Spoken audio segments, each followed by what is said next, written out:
हरे कृष्ण कृष्ण कृष्ण हरे हरे, हरे राम राम राम हरे हरे, हरे कृष्ण कृष्ण कृष्ण हरे हरे।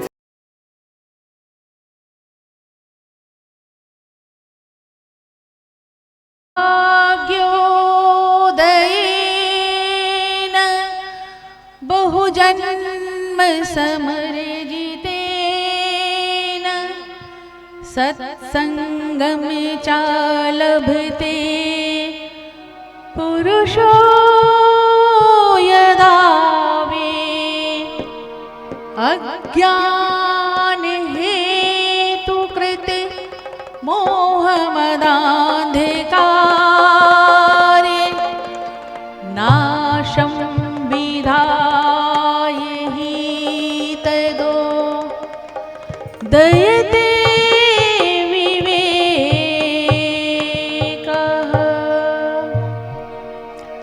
जब हमारे भाग्य का उदय होता है, एक जन्म नहीं कई जन्मों का, जब हमारे कई जन्मों के पुण्यों का उदय होता है और हमारे पितृेश्वरों की असीम कृपा होती है, प्रभु की कृपा होती है, तब हमारे भाग्य का उदय होता है। कितनी सारी चीजें मिली भाग्य उदय करने के लिए। सबसे पहले हमारे स्वयं के कई जन्मों के पुण्यों का उदय होगा, कई जन्मों के पुण्यों का उदय होगा। फिर हमारे पितृेश्वरों का आशीर्वाद होगा हम पर, पितृेश्वरों की कृपा होगी, प्रभु की असीम कृपा होगी, तब हमारे भाग्य का उदय होगा। अब भाग्य के उदय होने का तात्पर्य क्या समझ लिया आप लोगों ने? ये मिल जाएगा तो भाग्य का उदय हो जाएगा।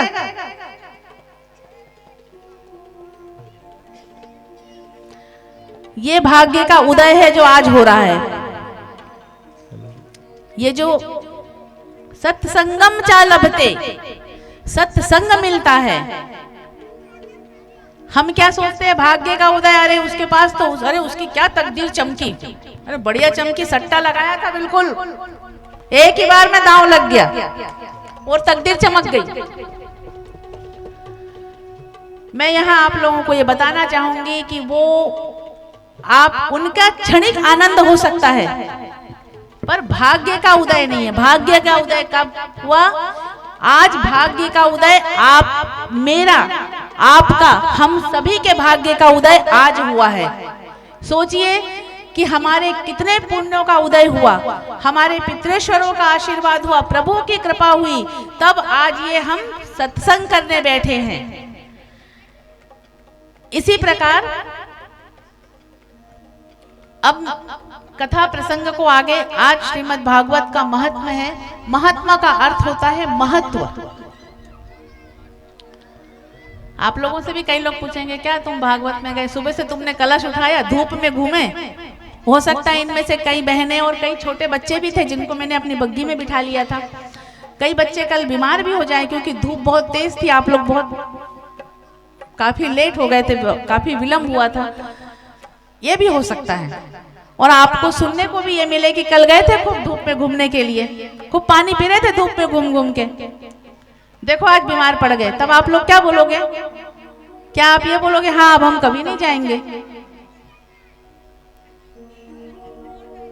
आप बोलना एक दिन की बीमारी है, एक दिन का बुखार या हमारे गले में इन्फेक्शन हो गया तो क्या हो गया, हमारे भाग्य का तो उदय हुआ। पता नहीं भाग्य का उदय करने के लिए हमें और कितनी मेहनत करनी पड़ती, पर हम थोड़े से समय में हमने कलश लिया, थोड़े से धूप में घूम लिए और पानी पी लिए, थोड़ा गला खराब हो गया तो क्या हो गया, पर हमारे भाग्य का उदय तो हुआ ना। ये बोलोगे आप। श्रीमद् भागवत की विशेषता, क्यों श्रीमद् भागवत सप्ताह ज्ञान यज्ञ का आप लोगों ने ये आयोजन किया, या मुझे ऐसा क्यों शौक हुआ कि मैं आपके बीच आऊं और श्रीमद् भागवत कथा श्रवण करवाऊं आपको? क्या महत्व है इसका? इसका महत्व ये है, श्रीमद् भागवत क्या है? जो हमारी अभीष्ट की सिद्धि कर दे, जो हमारी अभीष्ट की सिद्धि कर दे, जो हमारी आध्यात्मिक आकांक्षाओं को गतिमान कर दे। आध्यात्मिक आकांक्षाएं क्या होती हैं? पहले पूरी एक लाइन पूरा सुन लो, फिर उसका संक्षिप्त में बताऊंगी। जो हमारी अभिष्ट की सिद्धि कर दे, जो हमारी आध्यात्मिक आकांक्षाओं को गतिमान कर दे, जो हमारी मूर्खता को, हमारी बुद्धि मतलब हमारी कुबुद्धि को, हमारी मूर्खता को, हमारी बुद्धिहीनता को जड़ता से मिटा दे। जड़ता से मतलब पूरी तरह हमारी अज्ञानता को जड़ता से मिटा दे। साथ ही जो जनहितकारी हो और जन कल्याण का प्रेरणा स्रोत हो। जनहितकारी हो और जन कल्याण का प्रेरणा स्रोत हो, जो हमारी दैन्य दारिद्रता का नाश कर दे,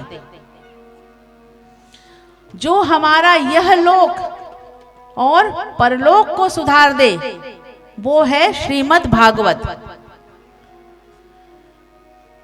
अब एक एक लाइन में समझाती हूं। जो हमारी आध्यात्मिक आकांक्षाओं को गतिमान कर दे, इसका तात्पर्य क्या है? इसका तात्पर्य ये है, जैसे आज आप लोग सब लोगों ने यहाँ सब निर्णय लिया कि हमारे कॉलोनी में, हमारे मोहल्ले में श्रीमद् भागवत भी कई दिनों से योजना चली होगी आप लोगों के मन में। ये योजना क्यों चली? आप लोग क्या सोच रहे हो? आपने चला ली ये योजना, अपने मन से ही चला ली। जब वहां से आदेश हुआ। अब ये आदेश कैसे हुआ? आप लोगों के पुण्य जागे और आप लोगों ने कथा श्रवण की होगी, तो पुण्य अर्जित हुए, पुनः ये प्रारंभ हुआ। तो ये क्या हुआ? श्रीमद् भागवत क्या हुआ? हमारी आध्यात्मिक आकांक्षाओं को गतिमान कर दिया। हमारी अज्ञानता को, हमारी मूर्खता को, अज्ञानता जैसे मूर्ख बोले, कोई कहता है ना मूर्ख है। मूर्ख का मतलब ये नहीं कि जिसके पास डिग्री है वो बहुत बुद्धिमान है, और जिसके पास डिग्री नहीं है वो मूर्ख है।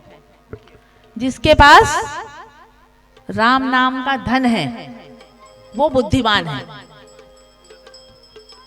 बाकी तो वो जो संसार को चलाने के लिए किसी के पास विद्या अध्ययन करते हैं, डिग्री लेते हैं, वो सब सांसारिक प्रक्रिया को चलाने के लिए हैं। पर आध्यात्मिक प्रक्रिया को चलाने के लिए जो हम शिक्षा ग्रहण करते हैं, उससे हम अपने यहाँ का बैंक बैलेंस बनाते हैं। यहाँ पे कितना है, ज्यादा हो जाए तो ब्लैक मनी और हो जाए, और हो जाने के बाद में सरकार और ले ले, भागे भागे और नोट छुपाते फिरो, यहाँ छुपाओ वहां छुपाओ, वो ये करेगा। यहाँ पे जो हमारा वहां का बैंक बैलेंस बनाएगा, वहां कभी ब्लैक मनी नहीं मिलेगी आपको। आप कितना भी बैंक बैलेंस बनाते रहो, जितना बनाते जाओगे, जितना बनाते जाओगे, उतना वहां बढ़ता चला जाएगा। वहां पे कोई सरकार आपको नहीं बोलेगी कि तुमने बहुत ज्यादा बढ़ा लिया है तो लाओ टैक्स दो या ब्लैक मनी चलो जमा करो, ये नहीं होगा।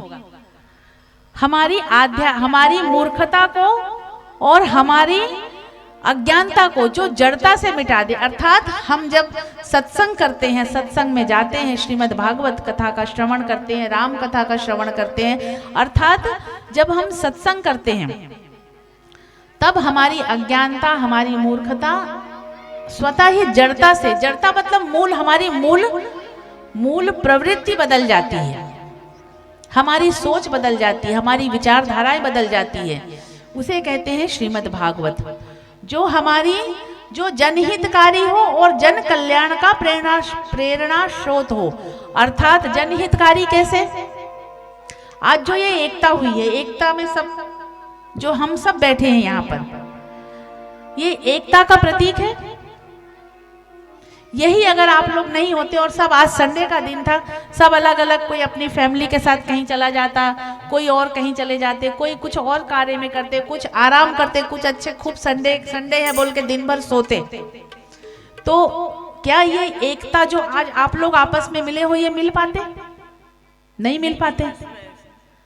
कहीं ना कहीं एकता ही हमारे विकास का बहुत बड़ा कारण होता है। और अब तो सनातन धर्म को इसकी आवश्यकताएं हो गई हैं। खाली नारे में अगर हम कहते जाएं कि सनातन धर्म की जय हो, सनातन धर्म की जय हो, और सनातन धर्म भाषण में बहुत अच्छा लगता है, हमें एकता की आवश्यकता है, एकता की आवश्यकता है, अनेकता में एकता ही हमारा कानून है। ये बोलना एक अलग विषय होता है और उसको करना एक अलग विषय होता है। पर करेगा कौन? क्या खाली राजनेता करेंगे? जब चुनाव का समय आएगा तो वो बेचारे मेहनत तो करते हैं। क्या उनकी जिम्मेदारी है? क्या शासन की जिम्मेदारी है? क्या कानून की जिम्मेदारी है? ये हमारा मौलिक कर्तव्य है। ये आपकी और हमारी जिम्मेदारी है, स्वयं की। हम भारत के नागरिक हैं तो हमारी जिम्मेदारी है ये कि जो जनहितकारी हो, एकता हो। और जब एकता हुई है तो यहाँ दो बातें आप लोग अच्छी सीख कर जाओगे, कुछ अच्छी बात सीख कर जाओगे। तो निश्चित अगर यहां से एक भी बात लेकर चले गए, जो आपके मन मस्तिष्क में एक भी बात अगर जम गई और वो आपने किसी को बोल दिया, फिर किसी और ने किसी को बोल दिया, तो क्या हुआ? ये जो जनहितकारी हो, जन जन तक ये बातें पहुंची। इस प्रकार ये बातें जन जन तक पहुंची तो जनहितकारी हो गया, जन कल्याण का प्रेरणा स्रोत हो। जन कल्याण का मतलब कल्याण की बातें हो। लोगों के जब आप अच्छी चार बातें सीखोगे तो ये जन कल्याण तक बातें जाएंगी। इस प्रकार हमारी दैन्य दारिद्रता का नाश कर दे। हमारी दैन्य दारिद्रता, क्या दरिद्र वो होता है जिसके पास धन नहीं होता? अगर व्यक्ति बहुत धनवान है और वो निर्णय कर लेगा कि मैं बहुत धनवान हूं तो मैं दरिद्र नहीं हूं, क्या कोई धनवान व्यक्ति को आप ये बोल सकते हो गारंटी से कि वो दरिद्र नहीं है? बोल सकते हो?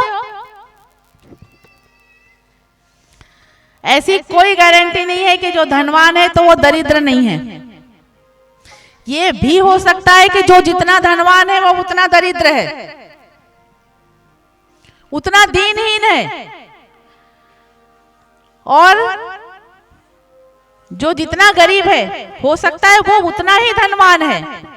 जो हमारी दैन्य दारिद्रता का नाश कर दे, अर्थात हम दरिद्रता की ओर ना जाएं। अगर हमारे पास धन है तो हम उदार दिल के बने, और हमारे पास धन नहीं है तो भी हम उदार दिल के बने। जो जनहितकारी हो और जन कल्याण का प्रेरणा स्रोत हो, जो हमारा यह लोक और परलोक को सुधार दे। हमारा ये लोक तो सुधरेगा जब हमारे मन से दैन्य दारिद्रता समाप्त हो जाएगी, तो हमारा ये लोक तो सुधरेगा ही सही।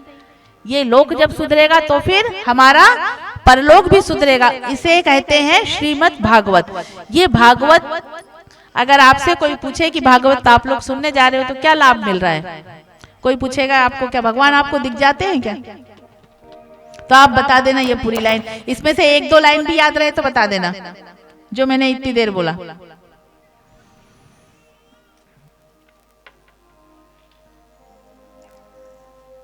श्रीमद् भागवत के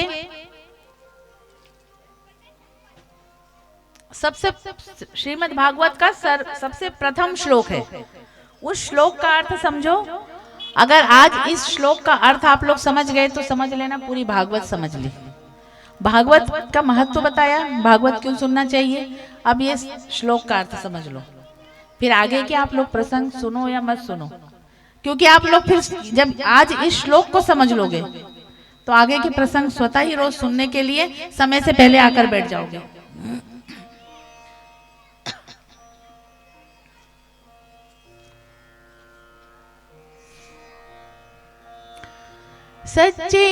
सच्चिदानंदे रूपाय विश्वोत्पत्त्यादिहेतवे तापत्रय विनाशाय श्रीकृष्णाय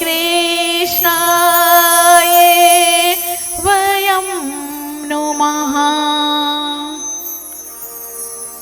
सच्चिदानंदे रूपाय विश्वोत्पत्त्यादिहेतवे तापत्रय विनाशाय श्री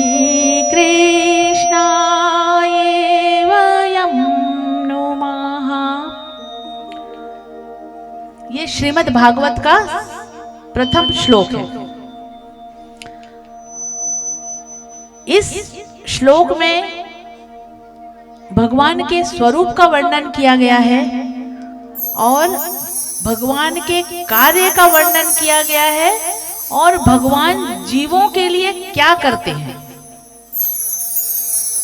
तापत्रय विनाशाय श्री कृष्णाय वयं नुमः, उस परमपिता परमेश्वर को हम सभी नमस्कार करते हैं। वयं नुमः का अर्थ है हम सभी नमस्कार करते हैं।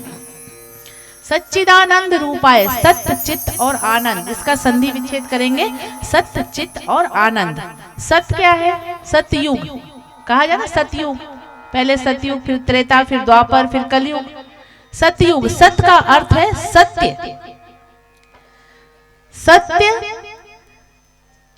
सत्य क्या है? क्या मानते हो सत्य क्या है? सत्य परमपिता परमेश्वर है। ये जो हमें जो भी जीवन मिला है, सबके अपने अलग अलग नाम हैं, सबके अपने अलग अलग कार्य हैं, सबके अपने अलग अलग परिवार हैं। क्या वो ये सत्य है आपके लिए? ये आपके लिए ये एक रंग भूमि में आए हो आप लोग। रंग भूमि में सबको अपने अलग अलग पात्र, अलग अलग नाम दिए गए, अलग अलग पात्र दिए गए, अलग अलग कार्य दिए गए हैं। आप सिर्फ परमात्मा के बनाए हुए इस रंगमंच के कलाकार हो। ये सत्य नहीं है। देखो, जब कोई प्रवचन सुनने जाते हैं ना, तब सबको समझ में आता है कि हाँ, दीदी माँ ने सही कहा, सत्य ये नहीं है। पर इसको अपनाओ। अपनाओगे कैसे? एक बार सुनने से अपनाओगे? बार बार सुनो इस बात को और बार बार स्मरण करो इस बात का कि सत्य ये नहीं है। अगर कुछ ये आनंद हो सकता है, क्षणिक आनंद, सांसारिक आनंद हो सकता है, पर सत्य नहीं है। अगर सत्य होता तो हमेशा एक जैसे ही रहता और सबको लगता, फिर सब दुखी क्यों होते? सब एक जैसे आनंदित होते, कोई दुखी क्यों होता? या कभी हमारे जीवन में खुशियां और कभी हमारे जीवन में दुख क्यों आता? हमेशा स्वतः एक जैसे चलता। अगर सत्य होता तो हम भगवान को ताकत से बोल देते, सत्य है, बस यही रहना, खुशी खुशी होना चाहिए हमारे पास, दुख नहीं आना चाहिए, तकलीफ नहीं होना चाहिए। इसका तात्पर्य यह है कि ये सत्य नहीं है। वो परमपिता परमेश्वर सत्य है। सृष्टि का निर्माण हुआ था तब भी परमपिता परमेश्वर थे। सृष्टि विलीन हो जाएगी, प्रलयंकार हो जाएगी, तो भी परमपिता परमेश्वर रहेंगे। सृष्टि की उत्पत्ति नहीं हुई थी तो भी वो परमपिता परमेश्वर थे। अर्थात सत्य सिर्फ वो परमपिता परमेश्वर है। तो ये बताने का अर्थ क्या हुआ आप लोगों को? मैं ये क्यों बता के जा रही हूँ कि सत्य परमपिता परमेश्वर है? ये इसीलिए बताया जा रहा है कि सत्य परमपिता परमेश्वर है। अर्थात आप अपने जो आपको इस रंगमंच में जो कर्म या जो कार्य मिली है, उसका अपने कर्तव्यों का पालन पूर्ण निष्ठा के साथ करिए और उस परमपिता परमेश्वर को याद करिए।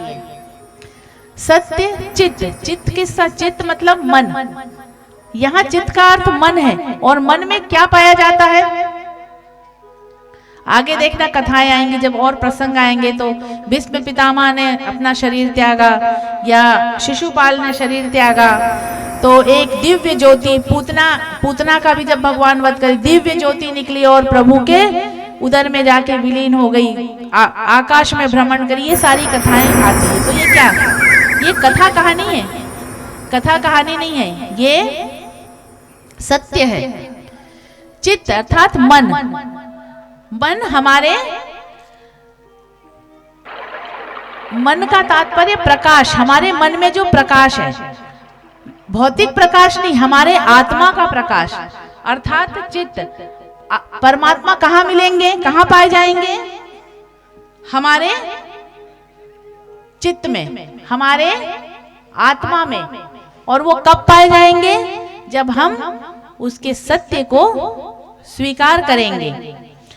ये स्वीकार कैसे होगा? क्या एक बार कथा श्रवण कर लोगे या एक दिन पूजा पाठ कर लोगे, एक दिन मंदिर चले जाओगे तो होगा? कई जन्मों तक, कई जन्मों तक इंतजार करता है जीव, पर ईश्वर का वास उसकी आत्मा में होता है। सिर्फ कमी यह है जीव की कि वो उस पर्दा को हटा नहीं पाता है। और ये पर्दा कब हटेगा? जब हम हमारा आत्म मंथन करेंगे, तब हमारे चित्त में परमात्मा का वास होगा। आत्म मंथन करेंगे, प्रभु का चिंतन करेंगे, चिंता छोड़ेंगे, चिंतन करेंगे। चिंता संसार की होती है, चिंतन परमात्मा की होती है। जब हम उस परमपिता परमेश्वर का चिंतन करेंगे, तब हमारे आत्मा में जो हमने सांसारिक रूपी आवरण ओढ़ रखा है, वो आवरण हटेगा। और वो आवरण हटेगा तब हमारे आत्मा में प्रकाश उत्पन्न होगा। और जब वो प्रकाश उत्पन्न होगा, तब हम भी हमारे भी अंदर से वो प्रकाश उत्पन्न होगा और हम प्रभु में विलीन हो जाएंगे। कई जन्मों से जब हम बुलाते हैं, तब ये अवसर आता है। और प्रभु को तब आज हम कह रहे हैं कि पर्दा तो हटाना पड़ेगा, पर जब हम बुलाएंगे तो पर्दा स्वतः ही हट जाएंगे। और प्रभु को इतना मजबूर कर दो कि कितने नाते हमने तुम्हारे साथ जोड़े हैं, कोई एक नाता तो तुम्हें निभाना होगा। भगवान आएंगे, परमात्मा सुनेंगे। बस सिर्फ फर्क ये है कि हमें वो पर्दा हटाना है। जिस दिन वो पर्दा हट जाएगा तो वो परमपिता परमेश्वर हमारा हाथ पकड़ लेंगे, फिर हमें इस संसार की जरूरत नहीं पड़ेगी।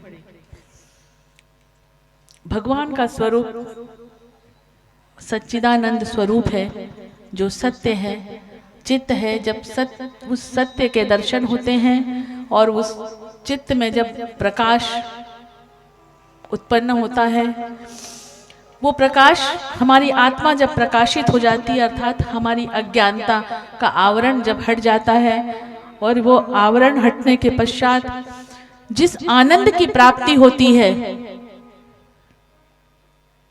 हम जो आनंदपूर्ण आनंदित हो जाते हैं, प्रफुल्लित हो जाते हैं, वो है सच्चिदानंद स्वरूप हमारे परमात्मा परम पिता परमेश्वर।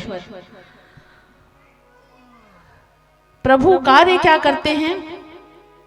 सच्चिदानंद रूपाय विश्व की उत्पत्ति करते हैं, सृष्टि का निर्माण करते हैं। तापात्रय विनाशाय, हमारे जो ताप हैं, ताप अर्थात हमारे दुख, हमारे दैहिक दुख, दैविक ताप और भौतिक ताप। ताप 3 प्रकार के होते हैं। दैहिक ताप देह से जो हमें प्राप्त होता है, भौतिक ताप ये जो संसाधन बनाए गए हैं सारे, भौतिक सुख सुविधाएं जिसे कहते हैं, उसके द्वारा जो हमें ताप प्राप्त होता है, उसे भौतिक ताप कहते हैं। दैविक ताप, ये जो कोरोना आया, ये दैविक ताप था, प्रकृति का प्रकोप था। अकाल हो जाता है, अकाल पड़ जाती है, अधिक वर्षा होने लगता है, फसल खराब हो जाते हैं, तो ये क्या है? ये सब दैविक ताप है। और ये दैहिक, दैविक और भौतिक ताप से बचने का क्या उपाय है? वही कई जन्मों से बुलाना पड़ेगा। जब हम सत्कर्म करेंगे, प्रभु की आराधना करेंगे, सत्मार्ग पर चलेंगे, ये मत सोचो कि हम कर रहे हैं तो उसका फल हमें तो मिल रहा है, पर कहीं ना कहीं जो एक शब्द थे, जनहितकारी हो और जन कल्याण का प्रेरणा स्रोत हो। जो हम सत्कर्म कर रहे हैं तो सिर्फ हम अपने हित के लिए ना करें, उसका प्रभाव, कहते हैं ना, अरे इसकी, कई बार आप लोगों ने, बहनों ने सुना होगा, मैंने बहनों के मुंह से ही सुनी है ये बात, अरे इसकी छाया बेकार है। बेकार पैर है, ये आई जब से तो बेकार होने लगा। कई बार ऐसा अनुभव आप लोग करते होंगे, और वो झूठ नहीं है, वो वास्तविकता है। कहते हैं ना, अरे इसका चेहरा देख के जाओ ना, हमेशा बनता हुआ काम बिगड़ जाएगा। और कभी कभी कोई ऐसे होते हैं कि जिनका चेहरा देख के जाओ और अपने आप काम बन जाता है। ये हम लोग चलत भाषा में बोल दिए, हमारे पूर्वज ये सिखा कर गए। हमने एक लाइन तो सीख ली पर कारण नहीं समझा उसका क्या कारण है। कहते हैं कहीं बाहर जा रहे हो, अपने बुजुर्गों का, आप अपने घर में जो भी बुजुर्ग हैं उनके चरण स्पर्श करके जाओ, उनका आशीर्वाद लेकर जाओ, अपने माता पिता का आशीर्वाद लेकर जाओ। तो क्या है ये है जब हम, जो व्यक्ति सत्कर्म करता है, सत्कर्मी जो होता है, उसका चेहरा देखकर जाओगे, अर्थात उसके विचार अच्छे हैं, तो वो आपको वो वाइब्रेशन देगा, आपको वो ऊर्जा मिलेगी। तो आप, अगर आपका कोई किसी शुभ कार्य के लिए जा रहे हो या कोई काम आपका नहीं बनना हो तो भी बनेगा। इस चीज को आजमा के देख लेना। जब आप किसी अच्छे कार्य के लिए जाएं और आपके घर में अगर मान लो आपके माता पिता, आपके बुजुर्ग दादियां जो पूजा पाठ करे, आप उनका चरण, कुछ नहीं करो, कोई मंत्र जादू टोने की जरूरत नहीं है, इतना ही कर लो, अपने बुजुर्गों का आशीर्वाद ले लो, अपने प्रभु के चरण स्पर्श कर लो और अपने माता पिता के चरण स्पर्श कर लो और उस कार्य के लिए निकल जाओ। फिर देखो वही बहुत बड़ा मंत्र हो जाएगा। फिर आपको पंडितों के पास पैसा नहीं खर्च करना पड़ेगा, पंडित जी बताओ ये काम होगा कि नहीं होगा, घर में ही पंडिताई चल जाएगी। इसी प्रकार प्रभु जो भगवान के चरण शरण में जाता है, अर्थात भगवान के शरणों में जो चला जाता है, भगवान को पूर्ण रूप से अपना लेता है, भगवान को अपना सर्वस्व समझ लेता है, तो भगवान करते क्या हैं, उस जीव का कल्याण करते हैं। उस जीव को हर विपत्ति से, तापत्रय विनाशाय श्री कृष्णाय वयम नुमा, इस ताप से भगवान उस जीव को अपने भुजा में, अपने बाहों में उठा लेते हैं। किसको उठा लेते हैं? जो भगवान के चरण शरण ग्रहण करते हैं। बोलिए बांके बिहारी लाल की। यम प्रव्रजंत मनुपे तमपेत कृत्यम द्वैपायनो विरह कातर आजुहाव पुत्रेति तन्मयतया तरवो भीने दुस् तम सर्वभूत हृदयम मुनि मानतोस्मि। यम प्रव्रजंत मनुपे तमपेत कृत्यम। श्रीमद् भागवत में ये तो सुना होगा आपने, सुखदेव मुनि कथा सुना रहे हैं राष्ट्रीय परीक्षित को। जैसे ही सुखदेव मुनि का जन्म हुआ, ये श्रीमद् भागवत का दूसरा श्लोक आता है, यम प्रव्रजंत मनुपे तमपेत कृत्यम द्वैपायनो विरह कातर आजुहाव पुत्रेति तन्मयतया तरवो भीने दुस् तम सर्वभूत हृदयम मुनि मानतोस्मि। जब सुखदेव जी का जन्म हुआ तो ना तो उनका कोई लौकिक संस्कार हुआ, ना कोई वैदिक संस्कार हुआ। सुखदेव मुनि ने जन्म लिया जब वो 16 वर्ष के थे, 16 वर्ष के हो चुके थे। कहीं शास्त्रों में 12 वर्ष के कहा गया है, पर ये जो वैदिक भाषा होती है, जो वेद शास्त्र, जो सबसे व्यास जी ने वेद लिखे थे, लिखा उसका श्रीमद् भागवत कई वेदों का, उपनिषदों का, महापुराणों का शास्त्र है, जो कलियुगी जीवों के लिए वेद व्यास जी ने रचना की है। ये प्रसंग कल बताया जाएगा। पर यह है कि जैसा कि एक कहीं 12 वर्ष है, कहीं 8 वर्ष, कहीं 16 वर्ष है, ऐसा तो वो 8-8 वर्ष का है तो 16 वर्ष कहा जाता है कि सुखदेव मुनि ने जब जन्म लिया तो वो 16 वर्ष के हो चुके थे। और जन्म लेते साथ ही ना तो उनका कोई लौकिक संस्कार हुआ, ना कोई वैदिक संस्कार हुआ, ना कोई, अर्थात ना कोई नामकरण संस्कार हुआ। बस उन्होंने अपनी नाल, 16 वर्ष के हो चुके थे, कोई छोटे तो थे नहीं कि, तो वो जैसे उन्होंने जन्म लिया वैसे ही अपनी जो नाल होती है उसको अपने कंधे में खुद ही लटकाए। उनके लिए कोई महत्व नहीं था कि क्या नामकरण संस्कार करो, कि ये सारे जो प्रक्रियाएं लौकिक और वैदिक संस्कार हो, उनके लिए जीवन में ये शून्य था। जो अभी इससे पहले बताया ना कि क्योंकि वो संसार को समझ चुके थे, यह बात भली भांति जान चुके थे, संसार एक मिथ्या है, एक झूठ है। उस परमपिता परमेश्वर के दर्शन हो चुके थे। कब हो चुके थे? जब सुखदेव मुनि गर्भ में थे। इसीलिए उन्होंने, जैसे ही उनका जन्म हुआ, उनने अपने नाल को जो है अपने कंधे में लटकाए और चलते बने वन में तप करने के लिए। उनने सोचा ये नाटक नौटंकी नहीं होना कि ये मेरे माँ, ये मेरे पिताजी, ये मेरा भाई, ये मेरा बहन, ये मेरा पत्नी, ये मेरा बच्चा, ये नौटंकी उनको समझ में नहीं आई। उनने तो बोला अब तो सीधा परम पिता परमेश्वर की आराधना करना है। यूं भी दुख मिलना है संसार में, सांसारिक प्रक्रियाओं को अपनाएंगे तो दुख मिलना है, क्योंकि हम वहां तक पहुंच नहीं पाते कि एक रंगमंच है, हम यहाँ के एक ठीक है थोड़े देर के लिए रोल करने को मिला है, रोल करें और पैसा लें और जाएं। ये हम करते नहीं है। हम उसमें विलीन हो जाते हैं, उसमें घुल मिल जाते हैं, और इसीलिए हमारी मोक्ष की गति नहीं होती, हम मुक्त नहीं हो पाते हैं। परंतु सुखदेव मुनि यह समझ चुके थे, इसलिए वो जन्म लेते साथ ही वन में चले गए तप करने के लिए। द्वैपायनो विरह कातर। द्वैपायन कौन है? व्यास जी का नाम है। व्यास जी, क्योंकि अब वो तो पिता थे, वो तो संसार से बंधे हुए थे। तो पिता जो है दौड़ते दौड़ते, पुत्र रुको, तुम कहाँ जा रहे हो? माता बुला रही है, पिता बुला रहे हैं। पर सुखदेव मुनि रुके नहीं, वो वन की ओर तप करने के लिए चले गए। जब माता और पिता की, व्यास जी की और उनके सुखदेव मुनि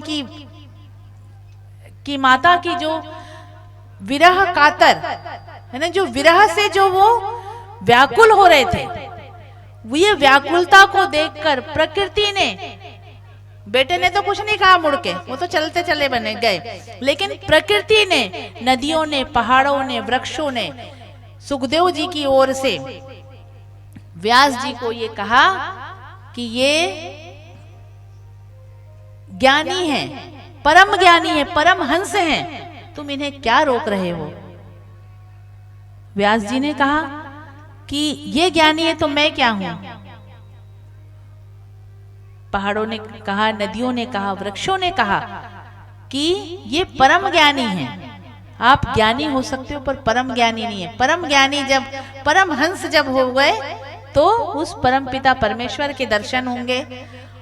व्यास जी ने जब ये आवाज सुनी वृक्षों की ओर से, पहाड़ों की ओर से, नदियों की ओर से, तो अपने आश्रम में, अपने कुटिया में लौट आए। ये है सुखदेव मुनि जी का कि जन्म। अब ये क्यों सुखदेव मुनि जी सुखदेव मुनि बने? आपका और हमारा बेटा क्यों नहीं बन पाया? ऐसा भी तो हो सकता था ना, ऐसा क्यों नहीं हुआ? हमने क्यों नहीं ऐसे संतान को जन्म दिया जो जन्म लेते साथ तप करने चले जाए, सुखदेव मुनि हो जाए, एक दिन राष्ट्रीय परीक्षित को कथा सुनाए? भाई इच्छा तो आप लोगों की भी होती होगी, हमें भी ऐसे संतान की प्राप्ति हो, तो क्यों नहीं हुआ? ऐसा क्यों नहीं हो पा रहा है? हम सोचते हैं कि हमें, हर माता पिता ये सोचते हैं हमें अच्छी संतान, बुद्धिमान, विवेकशील, योग्य संतान हमारे घर आए। पर क्या ऐसा होता है? नहीं होता। पर क्या हमने ये समझा इस चीज को कि ऐसा क्यों नहीं होता है? समझा आप लोगों ने इस चीज को? हमने भी इस चीज को समझने का प्रयास नहीं किया। अब श्रीमद् भागवत कथा का श्रवण कर रहे हो तो इस चीज को समझने का भी प्रयास करना। और ये मैं आपको कल की कथा में समझाऊंगी कि सुखदेव मुनि जी सुखदेव मुनि क्यों हुए, इतने परमहंस, ये इतने ऐसे संत क्यों हुए, ये कथा कल आपको सुनाया जाएगा। कथा क्रम को आगे बढ़ाते हैं। नैमिषे सूत मासीना मभिवाद्य महामतिम कथामृत रसास्वाद कुशला शौनको ब्रवीत। नैमिषे सूत मासीना, नैमिषारण्य में कथामृत का, भागवत कथामृत का रसस्वाद करने में कुशल शौनकादि ऋषि। शौनकादि कौन है? ये 88,000 ऋषि हैं, उनके जो मुख्य हैं उनका नाम शौनक ऋषि है, तो उनको कह देते हैं शौनकादि ऋषि। अब 88,000 ऋषियों के नाम तो मैं आपको बता नहीं पाऊंगी, यहाँ तो शाम ही हो जाएगी। 7 दिन में 88,000 ऋषियों के नाम बताने में चले जाएंगे।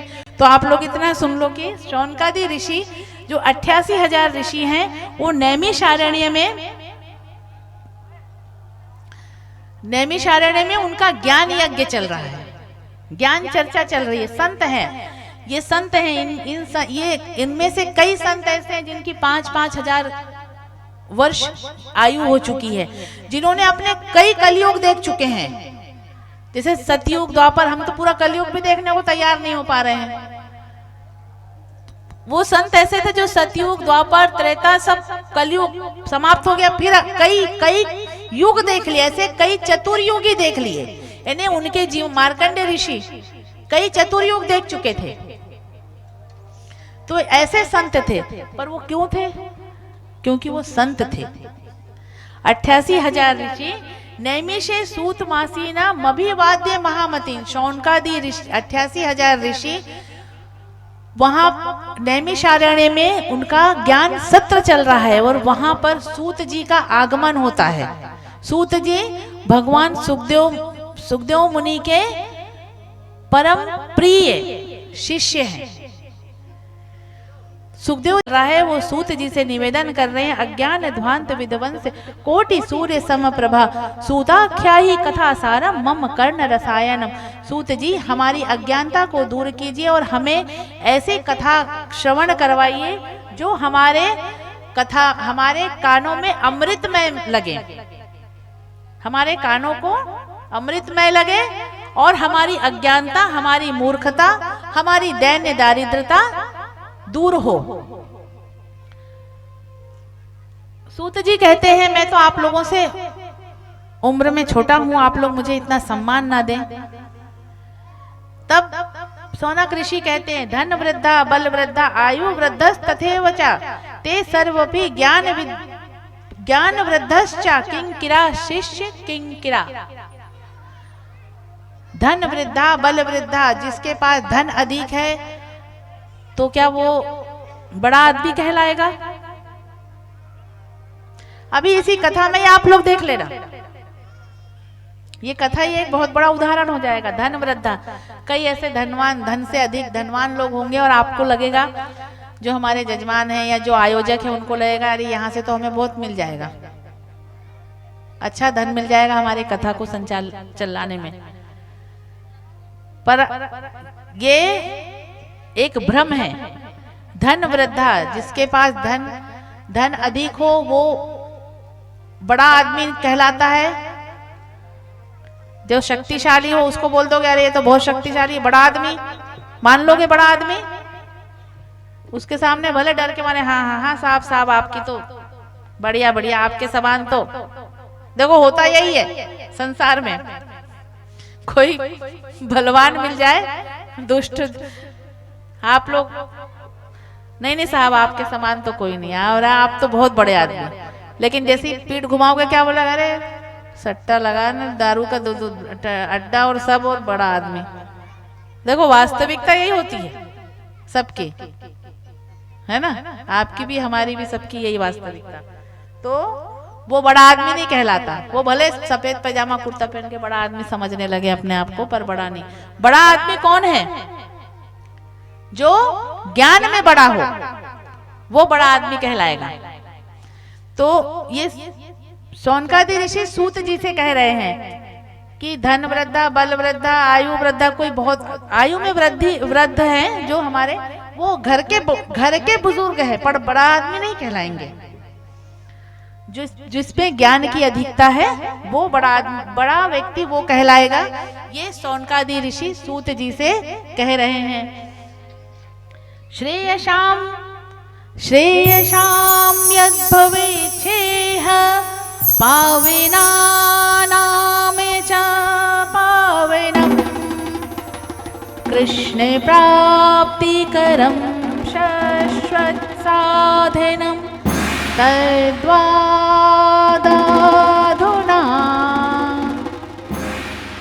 श्रेयशां यद्भवेच्छेह पावनानां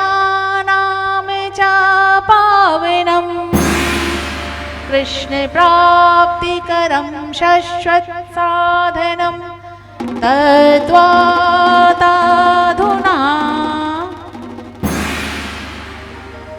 सौनकादि ऋषि सूत जी से कहते हैं, हमें कोई ऐसी कथा सुनाइए, हमें कोई ऐसा साधन बताइए जो पवित्र हो और सरल हो। श्रेयसाम यद भवेच्छेह, जो पवित्र हो और सरल हो। ज्यादा कठिन मार्ग मत सुनाइए हमें, सरल रास्ता हो और कृष्ण प्राप्ति करम शाश्वत साधन, जिससे हम अपने लक्ष्य की प्राप्ति कर सके और कृष्ण को प्राप्त कर सके। हमें कोई ऐसा सरल साधन बताइए। चिंतामणिर्लोक सुखम शुरद्रुः स्वर्ग संपदम,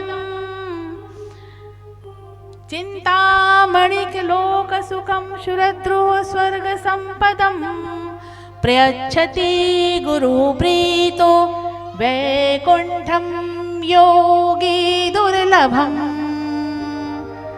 और ये कब संभव है? कृष्ण प्राप्ति करने का सरल साधन, भगवान की प्राप्ति का सरल साधन, यह कब संभव है? अगर हमें प्रयच्छति गुरु प्रीतो वैकुंठम योगी दुर्लभम चिंतामणिर्लोक सुखम। सौनकादि ऋषि कह रहे हैं, सूत जी से कह रहे हैं कि अगर हमें चिंतामणि भी मिल जाए। चिंतामणि क्या होती है? अगर आपको कोई ऐसी मणि मिल जाए, चिंतामणि एक ऐसी मणि होती है जिसको पकड़कर आप बोलोगे, हे भगवान आज मेरे पास ये वाली कार आ जाए, हमारा ऐसा घर बन जाए। माताएं कहेंगी आज मुझे 9 लखा हार मिल जाए, और वो आपको दे देगी। कितनी अच्छी बात है ना, अगर ऐसी मणि मिल जाए तो सबको।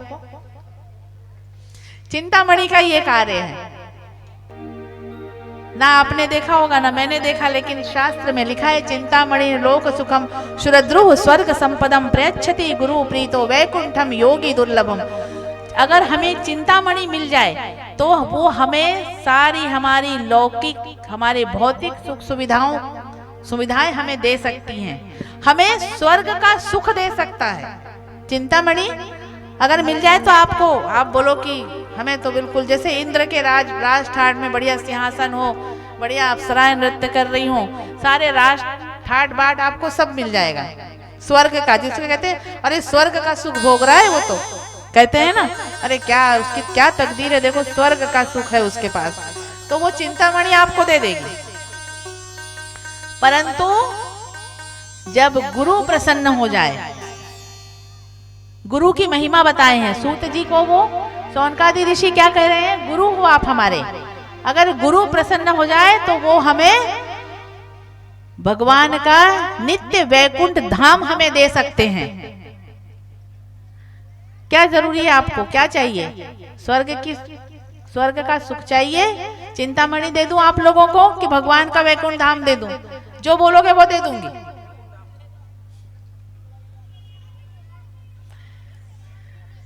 पर वो कब संभव है? जब गुरु प्रसन्न हो जाए। प्रयच्छति गुरु प्रीतो, जब गुरु हमसे प्रीत करने लगे, हमें अपना ले, तो हम और हमें सत मार्ग दिखा दे।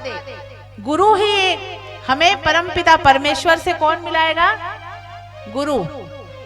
इसीलिए गुरु की महिमा, जब गुरु मिले तो सबसे पहले तो गुरु की महिमा समझो। जब हमें गुरु मिल जाते हैं, पुनरपि जन्मम पुनरपि मरणम पुनरपि जनने जठरे शयनम, जो बार बार हम जन्म और मृत्यु के चक्र में जीव उलझता है, इससे जीव मुक्त हो जाता है। आगे काल व्याल मुख ग्रास त्राश निर्नाश हेतवे श्रीमद् भागवतम शास्त्रम कलौ कीरेण भाषितम। काल व्याल मुख ग्रास, कलयुग का जो जीव है वो काल रूपी सर्प के मुख का ग्रास बना हुआ है। प्रति क्षण हमारे सर पे काल मंडरा रहा है। काल व्याल मुख ग्रास त्रास, उससे बचने के लिए जो हम काल रूपी सर्प के मुख का ग्रास बने हुए हैं, अर्थात हर क्षण हम विपत्ति, कोई भी घटना, क्या कोई ये बता सकता है कि अभी हम यहाँ बैठे हैं, पलक झपकते हमारे जीवन में क्या हो जाए? क्या कुछ बता सकता है कोई? ना मैं बता सकती हूँ, ना आप लोग बता सकते हो, कोई भी नहीं बता सकता है। तो क्या है इसका तात्पर्य? हम काल रूपी सर्प के मुख का ग्रास बने हुए हैं, उसका त्रास करने के लिए श्रीमद् भागवतम शास्त्रम कलौ कीरेण भाषितम, उसका विनाश करने के लिए, उसको खत्म करने के लिए, उससे जीत हासिल करने के लिए क्या करना है? श्रीमद् भागवत शास्त्र का भाषितम, श्रीमद् भागवत शास्त्र सुनना है। पर यह कब संभव है? एतस्माद् परम किंचिन मनः शुद्धेन विद्यते जन्मांतरे भवेत् पुण्यम तदा भागवतम लभेत। एतस्माद् परम किंचिन, ये कब संभव है? जब हमारे, जो आपको भाग्योदय बहुजन्म समर्जिते, एतस्माद् परम किंचिन, हमारे मन का शुद्धिकरण कब होगा? जब हमारे जन्म जन्मांतर के पुण्यों का उदय होगा, तभी यह सत्संग का, तदा भागवतम लभे, तब भागवत शास्त्र का लाभ हमें मिलेगा। जैसे कि गंगा में मन की शुद्धि, जब हम गंगा स्नान करने के लिए जाते हैं तब क्या होता है? क्या करने जाते हो? नर्मदा जी स्नान करने जाते हो, अमावस्या पूर्णिमा कई लोग जाते हैं ना, अमावस्या क्या करने, क्या होता है, क्यों जाते हो? यूं पिकनिक मनाने चले जाते हो? हैं? देखो मेरी कथा तो ऐसी होती है भैया, मैं पूछ पूछ के बताती हूँ, जितना आप समझोगे उतना मैं बोलूंगी, और नहीं समझोगे तो मैं बार बार समझाऊंगी उसको। मैं आपके क्षेत्र में कई वर्षों पूर्व में आप ही के क्षेत्र में, ये गुमाश्ता नगर क्षेत्र लगता है क्या? कई वर्ष पूर्व में आपके क्षेत्र में, जब मैं ग्रेजुएशन करके निकली थी तो शिक्षिका रह चुकी हूँ आपके क्षेत्र में, इसलिए वो गुण तो मेरे हटे नहीं।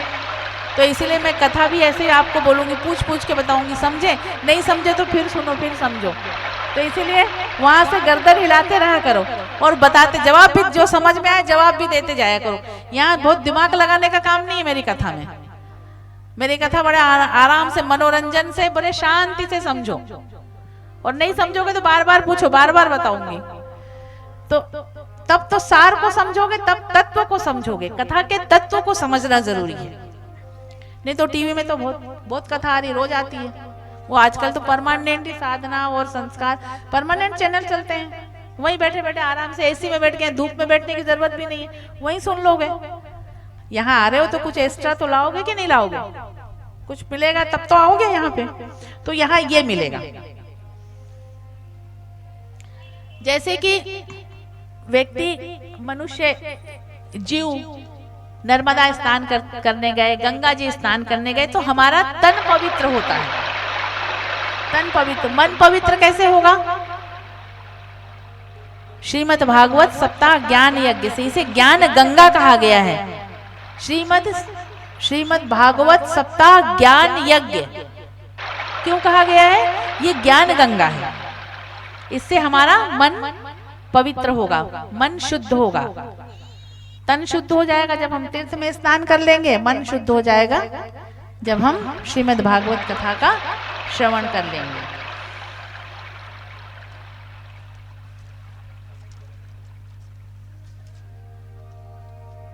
अब सूत जी कथा कौन सुना रहा है? अभी सुखदेव जी नहीं सुना रहे हैं, सुखदेव जी कल से सुनाना शुरू करेंगे। अभी तो सूत जी सोनकादि ऋषियों को सुना रहे हैं।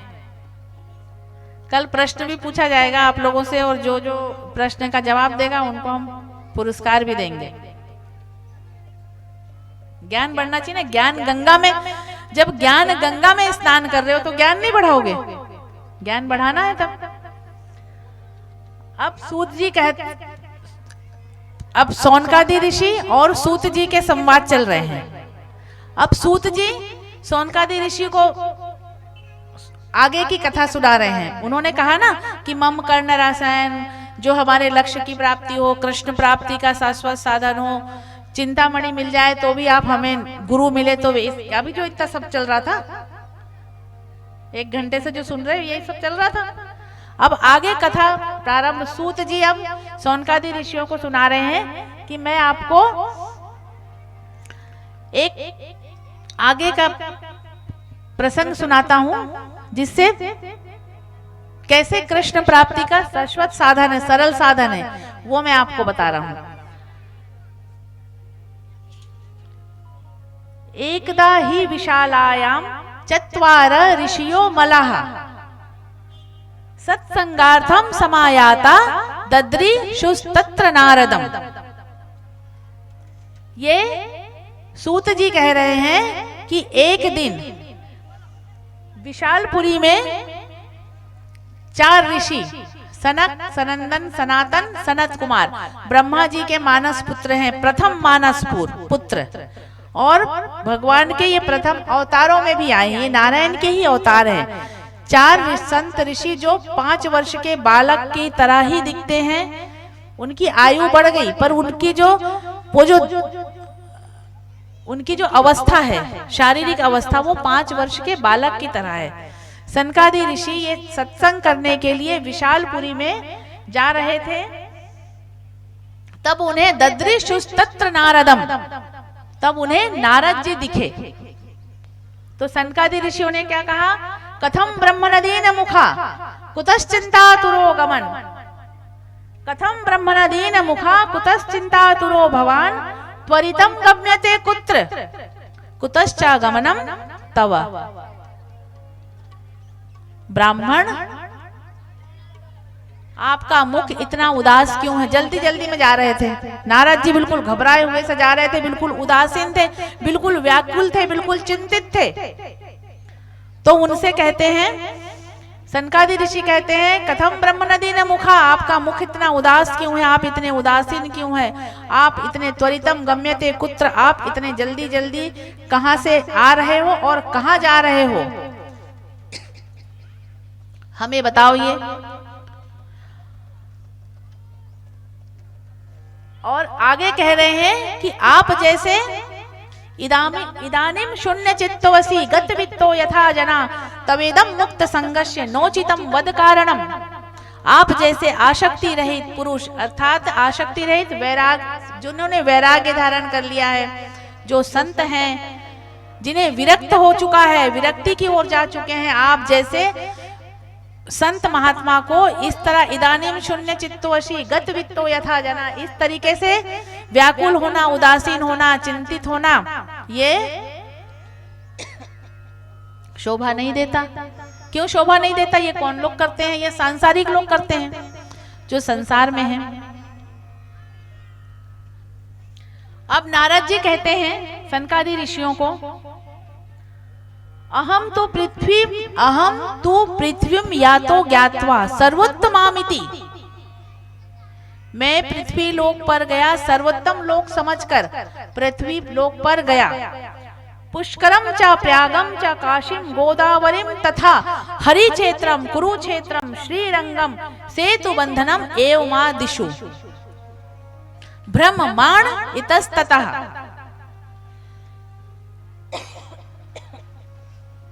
एवमादिषु तीर्थेषु ब्रह्ममाण इतस्ततः।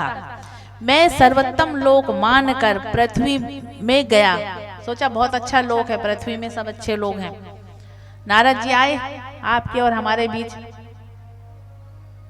और क्या देखकर चले गए ये सुन लेना। आप भी सुन लो, मैं आपको सुना देती हूँ।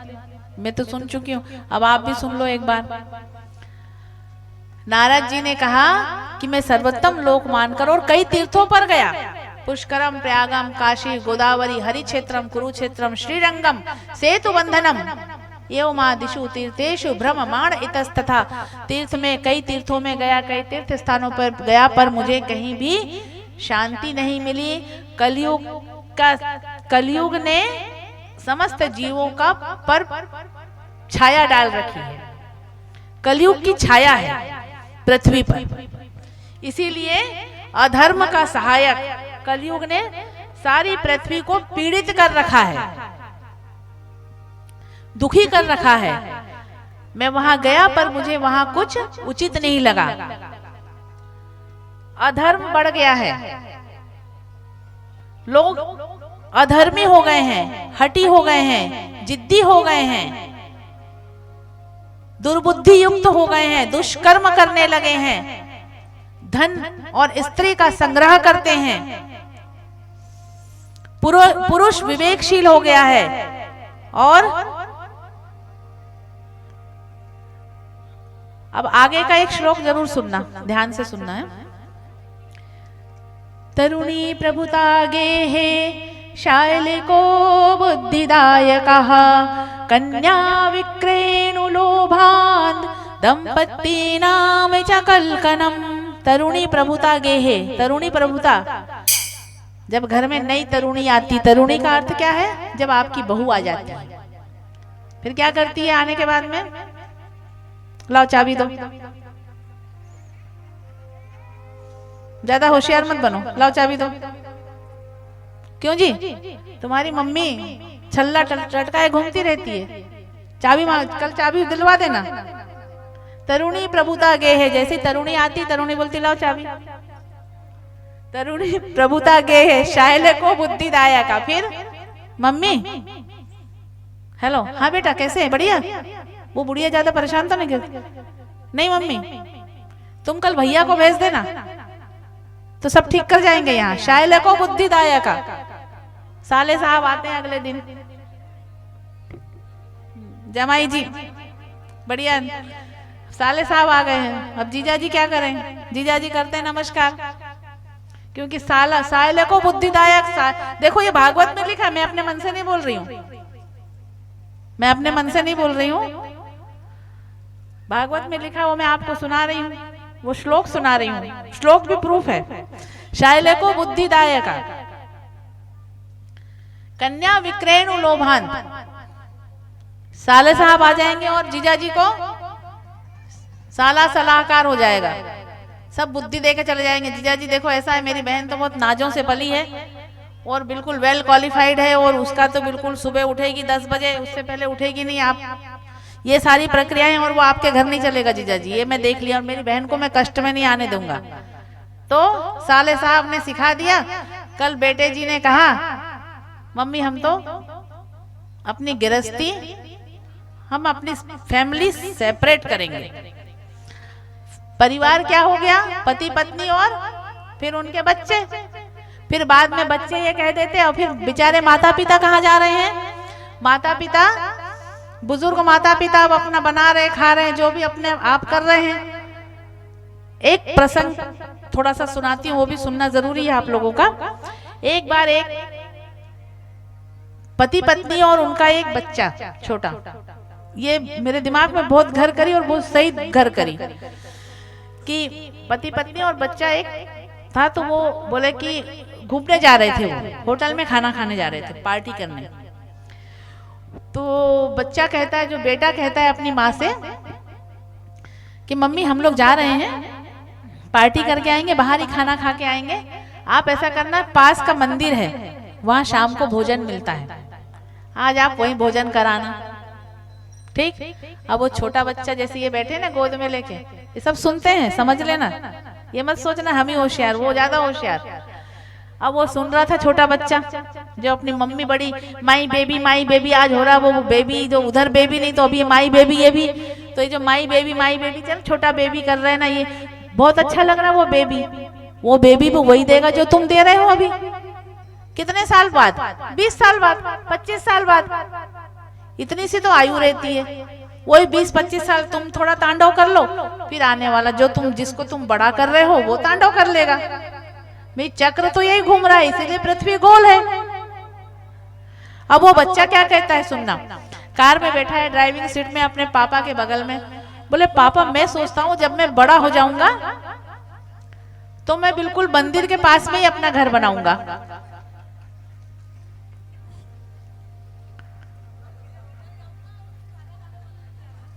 पापा की गाड़ी की ब्रेक लग गई। क्यों बेटा?